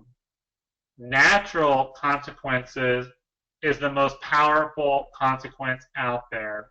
And that's where the feeling inside of your body, the guilt inside of your body, the sadness inside of your body, you basically punish yourself when you do something wrong. And especially as adults, I bet everyone on this webinar, you know, we've been in a situation where we've made a mistake, we felt horrible about it, we punished ourselves, and I'm willing to bet everyone watching this that when you did something, you felt horrible about it, you punished yourself, I'm willing to bet you've never done it again. All right? Because that natural consequence really hits you and hits you hard. That's what we want the children to do. That when they do something in the classroom, when they do something to one another, that natural consequence comes in, they feel it, they understand it, you know, they're not going to do it again. That's why, again, I put a lot of focus today on empathy, a lot of focus on acts of service. In order for them to feel that natural consequence, all right, in order for them to learn that natural consequence, there has to be the empathy, there has to be the acts of service. All right. Moving on. We got 3 different types of brain states. All right. You've got the, I'm going to kind of go backwards here, the executive state, which is your frontal lobes right here. And in the frontal lobe, your brain is asking, what can I learn? So hopefully, like right now, everyone watching this, you're in your executive state, all right? Your logical thinking, what can I learn? And then we downshift to our emotional state, all right? This is called the limbic system, or this happens in the limbic system. This is where your brain is asking the question, am I loved? All right? And then we could downshift even further into our brainstem. This is when we're in our survival state, and the brain is asking here, am I safe? All right, what does it look like? This is what the brain looks like right here.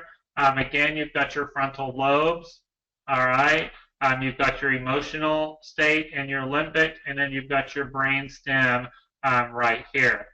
Now, something else that I want to point out on this diagram that you see on the screen right now is that right in here, right in between the limbic and the brainstem, is what we call our CD-ROM.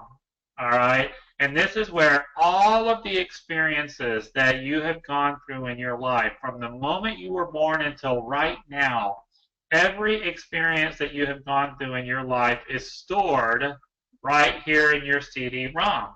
Okay? Now, 99.9% of the information that's stored in here, you probably don't even know it exists. All right? But it's there. Trust me, it's there.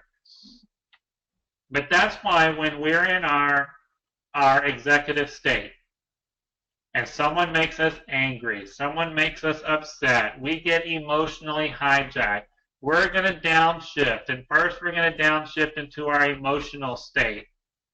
And then we're going to downshift into our survival state. Well, if you notice, when I downshift through limbic and through down into the brainstem, I pass through that CD-ROM.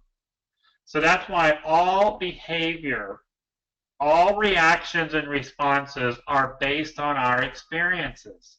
All right? So I'll give you an example.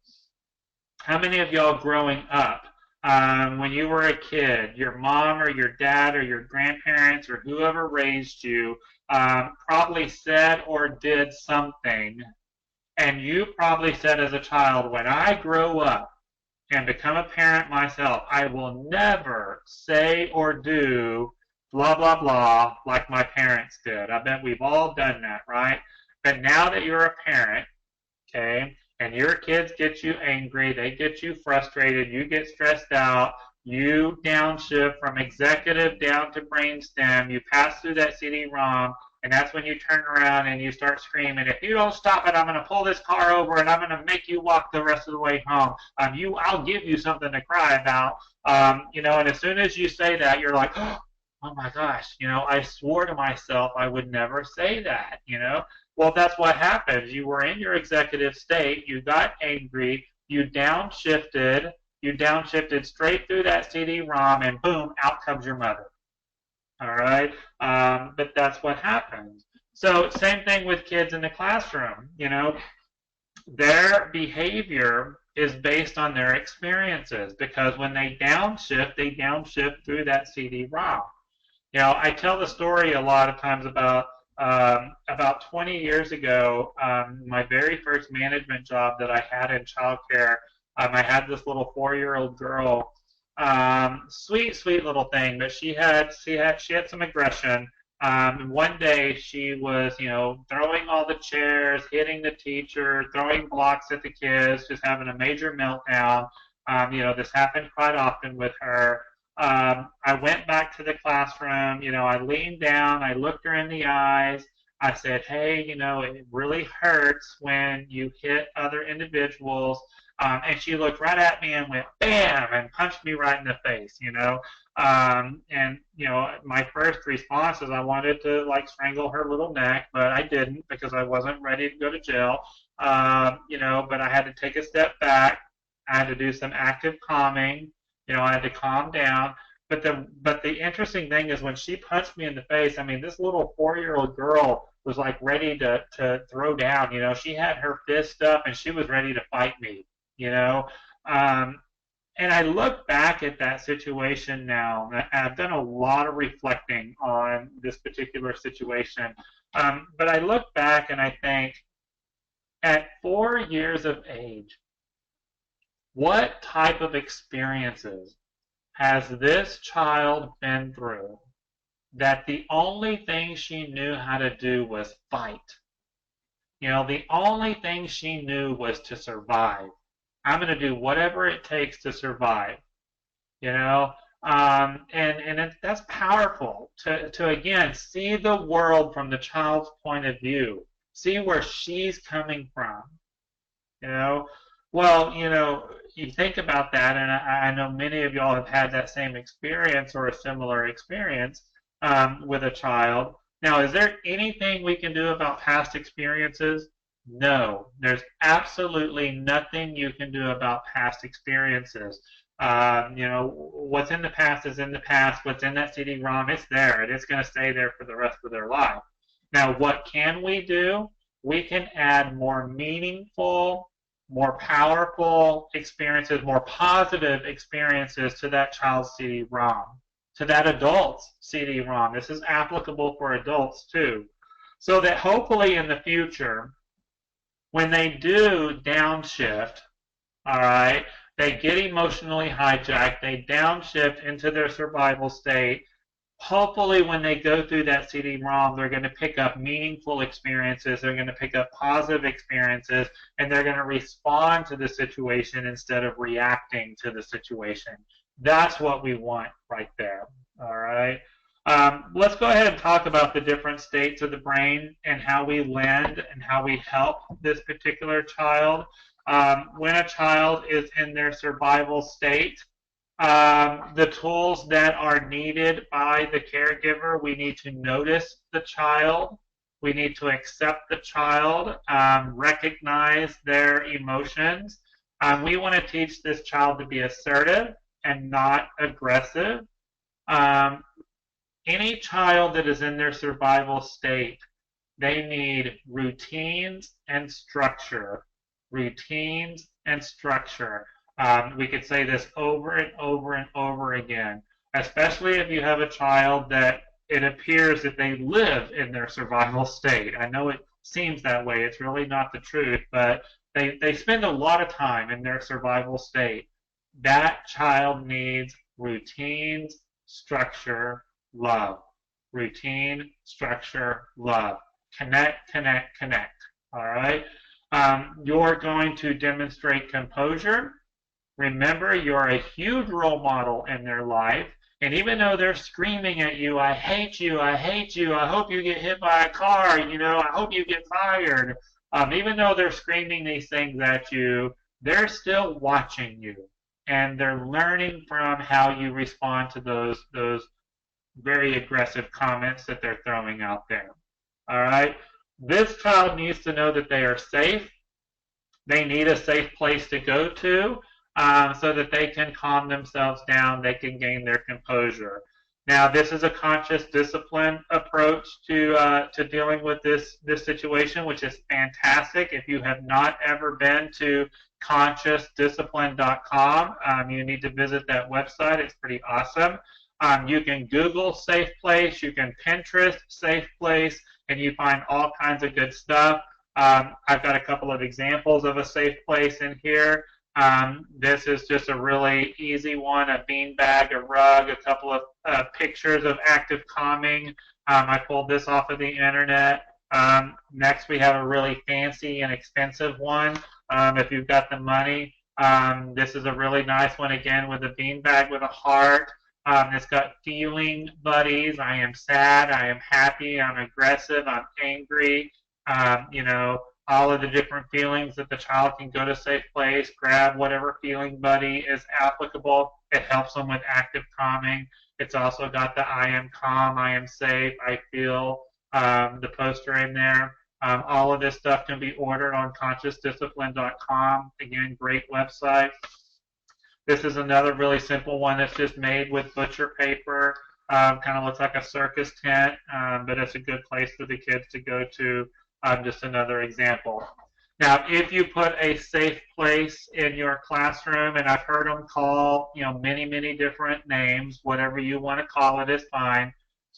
Couple of very, very important rules, though, or guidelines.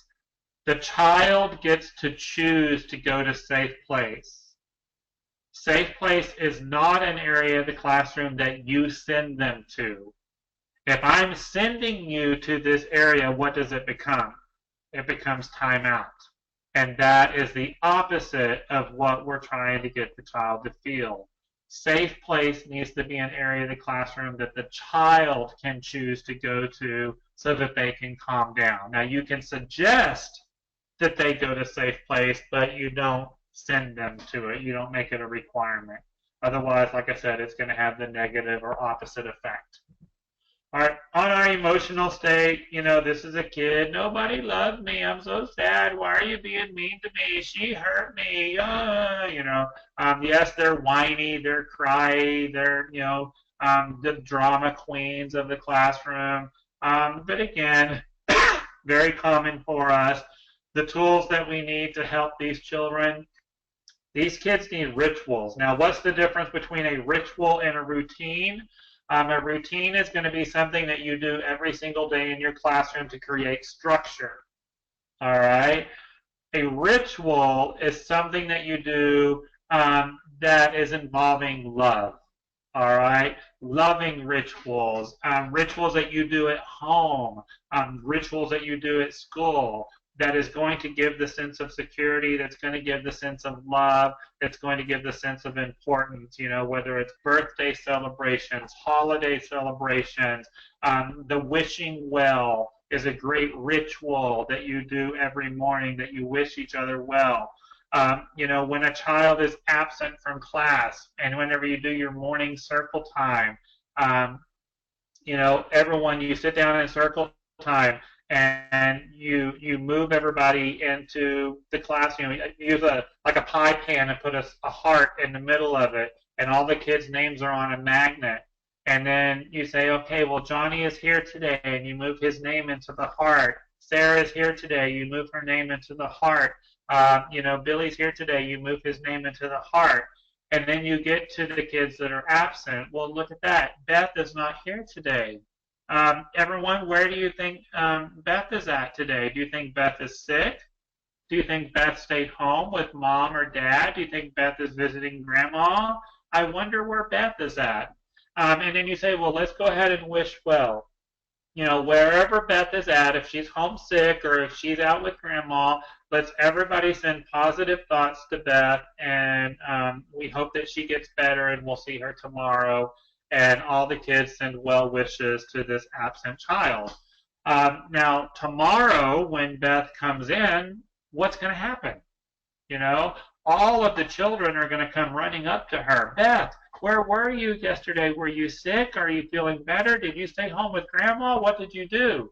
They're going to be very curious about Beth and where she was at yesterday. Now, how is that going to make Beth feel?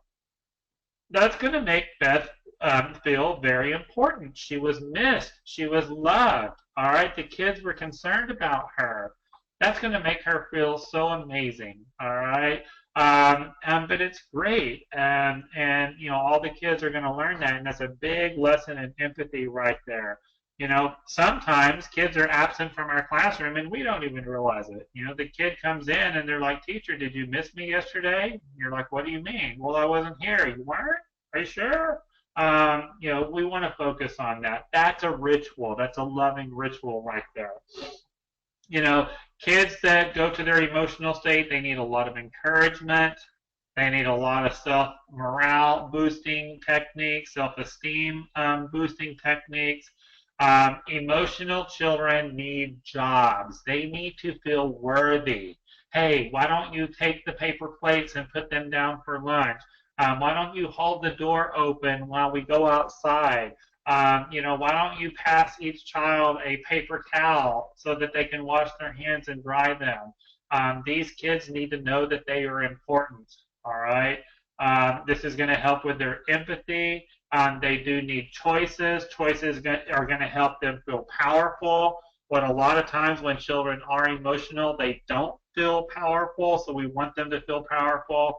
And again, they need to know that they're part of that school family, which is the heart on the pie pan that I just demonstrated. Next, we go into the executive state. This is our logical thinking. Again, these kids, they're ready to learn. They're ready to apply themselves. They're looking for solutions. They've got the positive intent. This is when curriculum comes in. By the way, you cannot push curriculum or push academics on a child that's in their emotional state, a child that's in their survival state. Not going to work, not going to be successful. Curriculum is when the child's in their executive state. This is when you can apply consequences. Consequences will work when the child is in their executive state. Consequences are a disaster when the child is in their survival state or their emotional state. Okay? And this is where we're going to have those executive skills. Now, when we talk about addressing behaviors, some of y'all may have attended or you've watched my DVD on the 10 principles of discipline. This kind of goes back to that 10 principles of discipline. When you do have a behavior in the classroom, the way a child behaves is going to be based on their beliefs or their values, what is important to that child. Their belief and their value is going to create the emotion, whether I'm happy, I'm sad, I'm angry, I'm upset, I'm stressed. Okay, what is important to them is going to create that emotion. That emotion is going to create the behavior or the action. All right, am I going to hit? Am I going to kick? Am I going to bite? How am I going to react to this situation? All right. So that's really important for you to kind of know that circle right there. All right. So this is where, again, we need to be aware. We need to see the world from the child's point of view. We are aware of their beliefs and values. We are aware of what they're emotionally capable of. And we want to teach the child to respond, not to react. All right. The choices, the free will is going to help with this depending on if they're emotional state or survival state. We're going to ask the questions, did you like it? You wanted the toy, but you didn't know what words to use, did you? Okay, that's a question. We're going to understand the need of the child. Is it a nurturing need? Is it a materialistic need? Is it a desire? What is the need? This is going to help us with the discipline style and, of course, the regulation. So good stuff right there. Now, we talked about the three voices already, the assertive voice, okay, the passive voice, or the aggressive voice. Give it to me right now, all right? So I want y'all to reflect on the intent, the tone, the power, the feeling, and the information that comes from each of the three voices. You can kind of even make a little chart on this if you wanted to. I left it blank because I want it to be open-ended for you. Obviously, the assertive voice is the most powerful voice. The intent, the tone, the power, the feeling, the information is going to be very clear when done in an assertive way. If the intent, the tone, the power, the feeling, and the information is delivered in a passive voice, it's going to be very confusing. It's going to be very misunderstood. Most people will just walk away from it because it's just so pathetic. We don't even know what's going on. The aggressive voice, the intent, the tone, the power, the feeling, the information is going to be destructive. All right, so focus on the assertive voice. All right, I love this slide right here. Positive intent, which is the power of love. The state of the brain, so again, if it's executive state, it's emotional state, or it's survival state, the state of the brain is going to dictate the perception, how you see the classroom, how you see the other children, how you see the situation. It's going to be different depending on which state you're in. Your perception will dictate the intent. All right, what is needed to be done here? The intent will dictate the action. Do I try to solve the problem? Do I try to understand the other child? Or do I punch them in the face? All right, or do I go whining and crying about it? So again, a teacher that is in one of these three states, so we're not just talking about the children, we're talking about the teacher too, all right? A teacher who is in the executive state says that this must be solved. A teacher that's in their emotional state, this must be stopped. And a teacher that is in their survival state, this child must be punished, all right? Again, we want to be in our executive state. All right, you cannot commit to something you will not do, so you've got to change your job description. As a teacher, you must focus on intention, positive intention. Intention shifts to attention. All right, so that's cool stuff right there. All right, here's one of my favorite things right here, and this is called downloading. Downloading. This is again where we want to lend behaviors to our children. All right, now we talked about your face went like this and your eyes went like that. That's going to grab their attention. Now, when you have a child that's being aggressive, when they're throwing a tantrum, you know, they're not meeting your expectations, first thing you want to do is grab their attention. All right, your arms are crossed and your eyes are squinted. Your feet are stomping on the floor. Now, the child's going to look to you to see what you're doing. Now, the second that child looks to see what you're doing, you're going to stop, take a breath, and relax. Look at that child directly in the eyes. You seem upset, don't you? All right, you seem angry, don't you? Now, it's amazing, okay? And when you go out and you practice this in your classroom, you're going to, and I know it sounds corny right now, but holy cow, it works, all right? When you get that child's attention, you look them in the eye, you stop, you take a breath, and relax. You will instantly see a change in the child. They will feel calm, they will feel safe, and you will get a different response out of them. All right? You know, once I learned this, I went into a classroom and practiced it, and, you know, because I had my doubts, I'll be honest, but I saw this child that was having a rough time. I got his attention, and I just looked at the child, took a deep breath, kept my eye on the child, and it worked. He immediately changed his attitude, you know, and I was able to work with the child at that point. Now, sometimes you may need to be a star a couple of times, all right? Don't overdo it, but it worked. And then I thought to myself, this is amazing, you know? The next time I have an angry parent or an upset parent or a concerned parent, I'm going to try this with them. And, you know, sure enough, I had a parent that came to me, hey, Mr. Tim, I need to talk to you about something that happened in the classroom. I'm like, oh, okay. You know, it sounds like something is going on. What's going on? What are you concerned about? And when I downloaded that active calming into the parent, instant change in the way the conversation went from that point. You know, and then I'm like, oh, the next time I have an angry teacher that comes into my office or an upset teacher, I'm going to download to them too. And guess what? It works. It works. It's pretty cool stuff. All right. Don't knock it till you try it. All right. We talked about rituals and routines, some different things that you can do in your classroom. I love you rituals, different ways that the children know that they are loved. A kindness tree that you can put in your classroom, and anytime a child does something kind for another child, you document that and you put it on your kindness tree.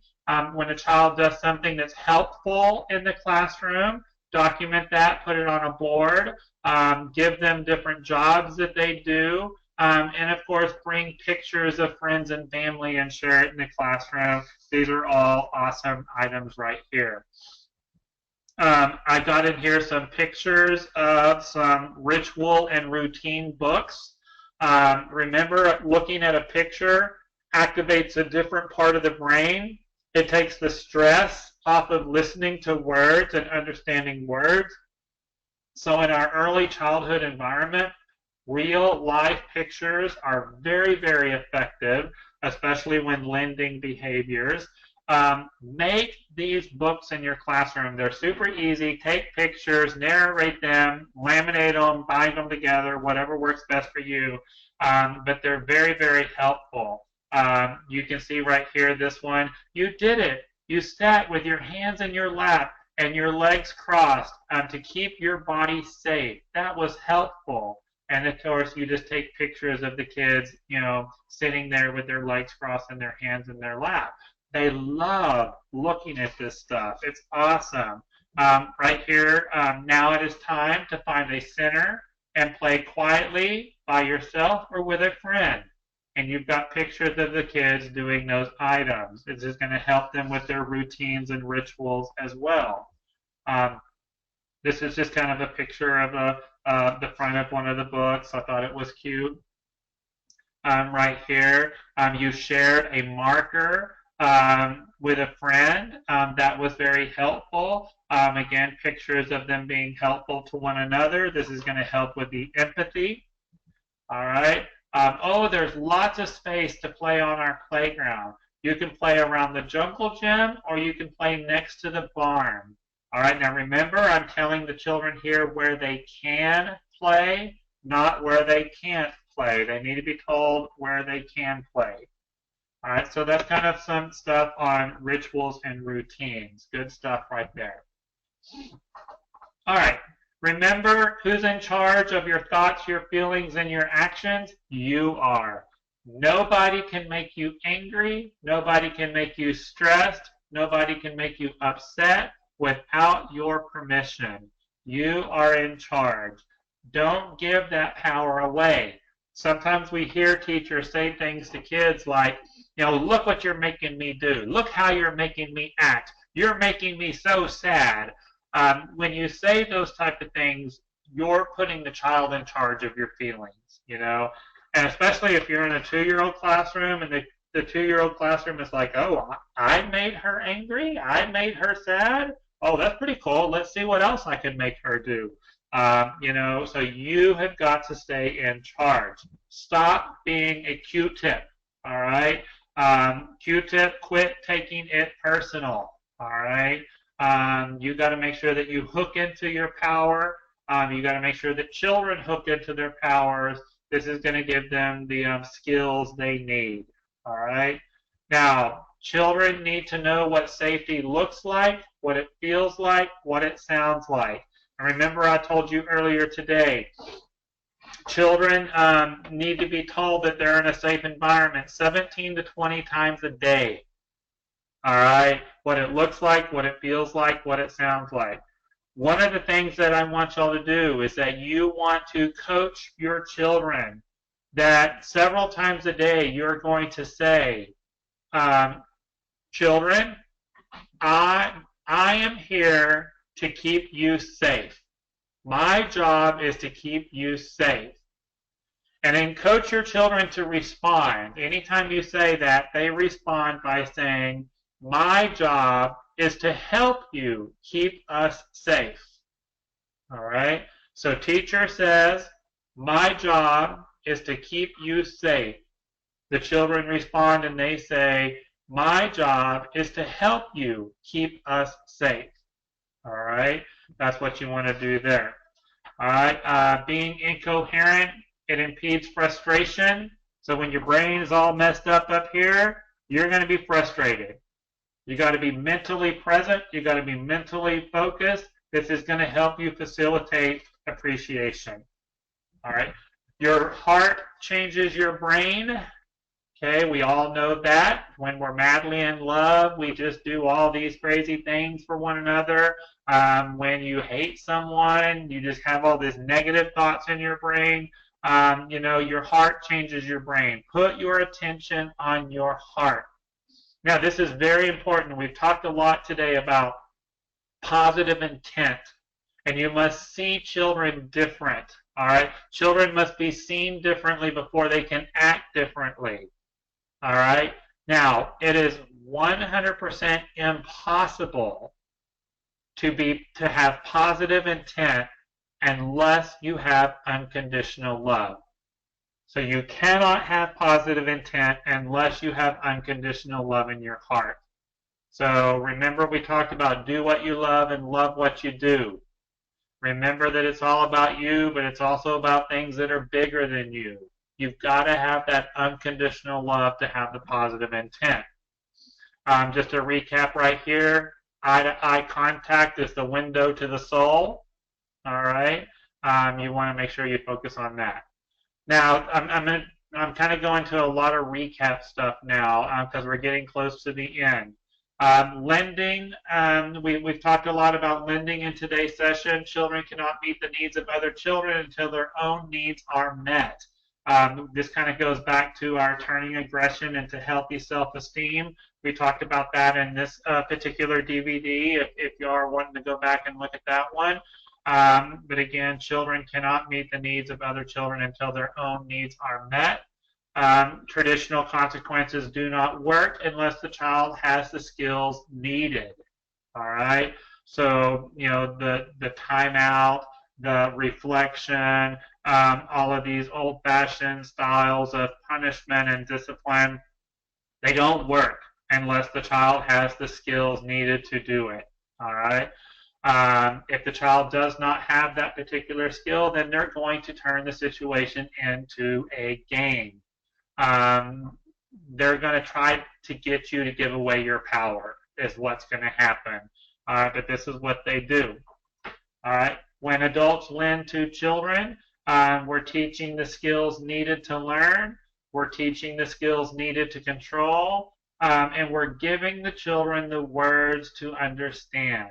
And remember, when a child is in their survival state, the fastest way to get them back to their executive state, the best way to get a child from survival state to executive state is empathy and acts of service.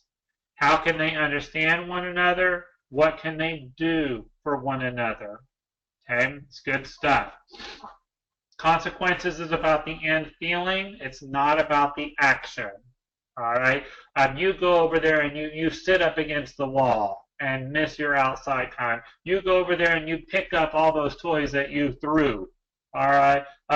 You know, those are all actions. And that's not what it's about. It's about what does the child feel. And that's where I go back to what we mentioned earlier about those natural consequences. That's what is needed right there. All right. Consequences do not teach, they motivate. So again, we talked about the natural consequences, the logical consequences, and the problem solving. 90 seconds after you have a trigger, you are in the emotion. Now, I could do a whole nother 3-hour workshop just on triggers. All right. And we probably need to plan that in the future. We all have triggers, whether you're an adult, you're a child. We all have triggers that will emotionally hijack us and send us into survival state. No matter what mood you're in, that trigger, boom, you're there. 90 seconds after that trigger, you're in the emotion. Now, as an adult, it's really easy for us to identify our triggers and to be aware of our triggers. And our inner speech will coach us and motivate us to handle that trigger and not get emotionally hijacked. Children do not have that skill. Children have triggers just like we have triggers, but the difference is that we are able to identify our triggers. Children are not able to identify their triggers. That's where we come in. All right? By connecting with the child, by building relationships with the children, by documenting trends, by doing your anecdotal records, you will help the child identify their triggers. And then we can coach them on how to handle those triggers once it's identified. All right? There you go. Time machine is something that's really cool. 7 steps to using the time machine. When you have a situation in the classroom where 2 children kind of get into it with each other, we're going to roll back to the incident. First thing we've got to do is ask the children, are you willing to recreate the situation? Have the 2 children stand face to face in front of each other. Okay, first off, are you willing? That's step 1. They're going to go up there, they're going to stand face to face. First off, looking eye to eye with one another, let's be a star. So stop, take a breath, and relax. Most children are going to do that. They take a step forward. Next thing we're going to do is we're going to wish each other well. So hands across our chest, send positive thoughts to each other. All right, I know you're angry with each other right now. I know you're upset with each other, but let's send each other positive thoughts. Let's hope that we can work this out. All right, after they wish well, they take a step forward. All right, now the goal here is for us to solve this conflict. Our goal here is to understand one another. to understand that we both have unmet needs, take a step forward. All right. Now, one child is going to say, you know, Johnny, I don't like it when you hit me. Hitting hurts. All right. The other child is going to say, Billy, I don't like it when you take the toy away from me. Taking the toy away from me makes me sad. So they've acknowledged each other, take a step forward, and usually by the time you get to this point, everyone's happy, giggling, problem solved. All right. Time machine is pretty cool. All right. Know that if you are having a power struggle, how can you reconnect? Um, when you and that child are starting to battle with one another, you know, that's when instead of arguing, instead of getting into the fight, okay, you stop, you reconnect. All right, you focus on that relationship rather than downshifting into the survival state. Don't give away your power right there. Know the difference between a tantrum and rage. Okay. Now, tantrum and a tantrum or a fit is just the child being in their survival state. It's natural. Everyone goes through this. Our job at this point is to get the child back to their executive state through active calming techniques, through routines, through structure, through understanding, all of those skills that we talked about, the tools needed when the child is in their survival state. That's what we're going to do with a tantrum or a fit. Now, rage is a totally different thing. All right. Rage is when you've got some psychological issues going on in the brain. All right. There's something up here that's not right. We're going to need more help than what we're able to provide the child. Now, I see a lot of early educators that want to say a tantrum or a fit is rage, and it's not. All right, we're exaggerating. We're going a little too far right there. That kid is just throwing an extreme tantrum or a fit. It's not rage. All right, you'll know rage whenever you see it. But again, that child is going through a lot of pain. They've had a lot of negative experiences. There's a lot of confusion. That child that is experiencing rage needs love and nurturing, and most important, they need to know that they are safe. They need to know that they are understood. Okay, but a lot of times a child that is experiencing rage, you're going to need more help than just what we can do right here. You're going to need professional help at that point. All right. Being of service and wishing well is, again, going to get you back to that executive state quicker than anything. We've mentioned this one. Again, recapping, the first 3 years of life should be a stress-free life. All right. We want to build those healthy connections in the brain. Your job, download, download, download, download. Okay, stop, take a breath, relax, teach the children active calming techniques. All right. Now we talked about our frontal lobes. This is where our logical thinking takes place. These are our executive skills. I just wanted to throw this one out there.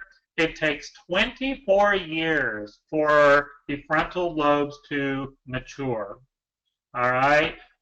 So, I've got two kids, a 20 and a 21-year-old right now. Both of them are still developing their frontal lobes. All right.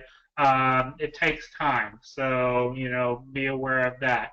We've got to lend our executive skills to children in order for them to learn and grow.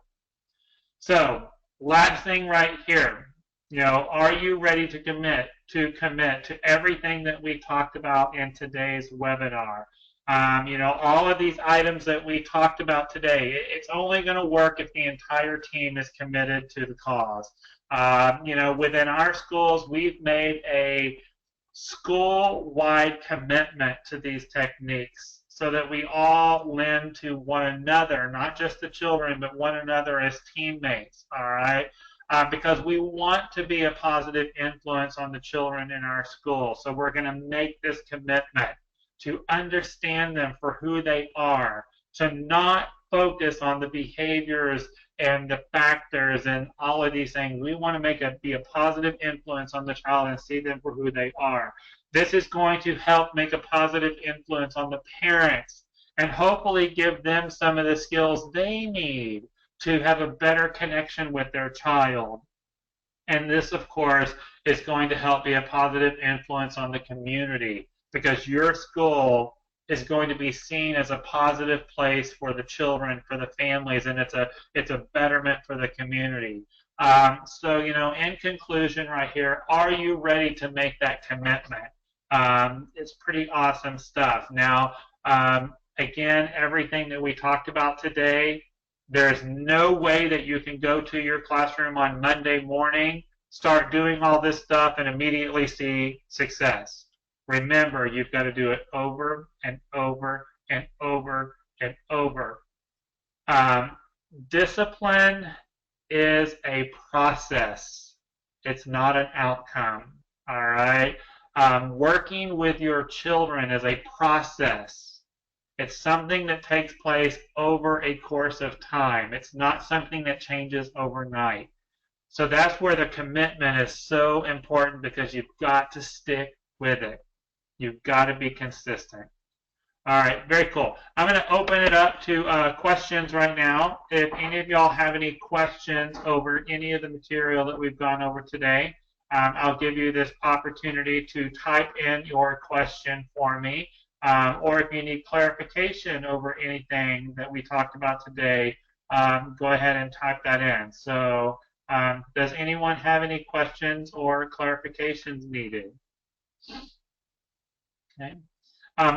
Always know that you can email me any questions or clarifications. You can also call our training hotline, and we can help answer any of your questions or clarify any of the material, not only in this webinar and this recording, but any of our material or anything you've got going on in your school. Our commitment to the early education industry is that we are here for you so that not only our children, but all of the children can receive quality care and education, and that is our goal right there. So looks like we do have, okay, that's just something. Again, those of you that were not able to download the materials for today, not a problem. Just shoot me an email, and I'll be happy to send that to you. So same thing for someone who's having a hard time downloading those materials. Not an issue. Just shoot me an email, and I will send it to you. All right. I hope everyone enjoyed our super webinar today. Hopefully you'll be able to join us in the future for more of these. I thought it went pretty awesome myself, I have to say. I appreciate all of you and your commitment to the children. Have a wonderful rest of your day, and I appreciate you. Thank you all so much. Bye-bye.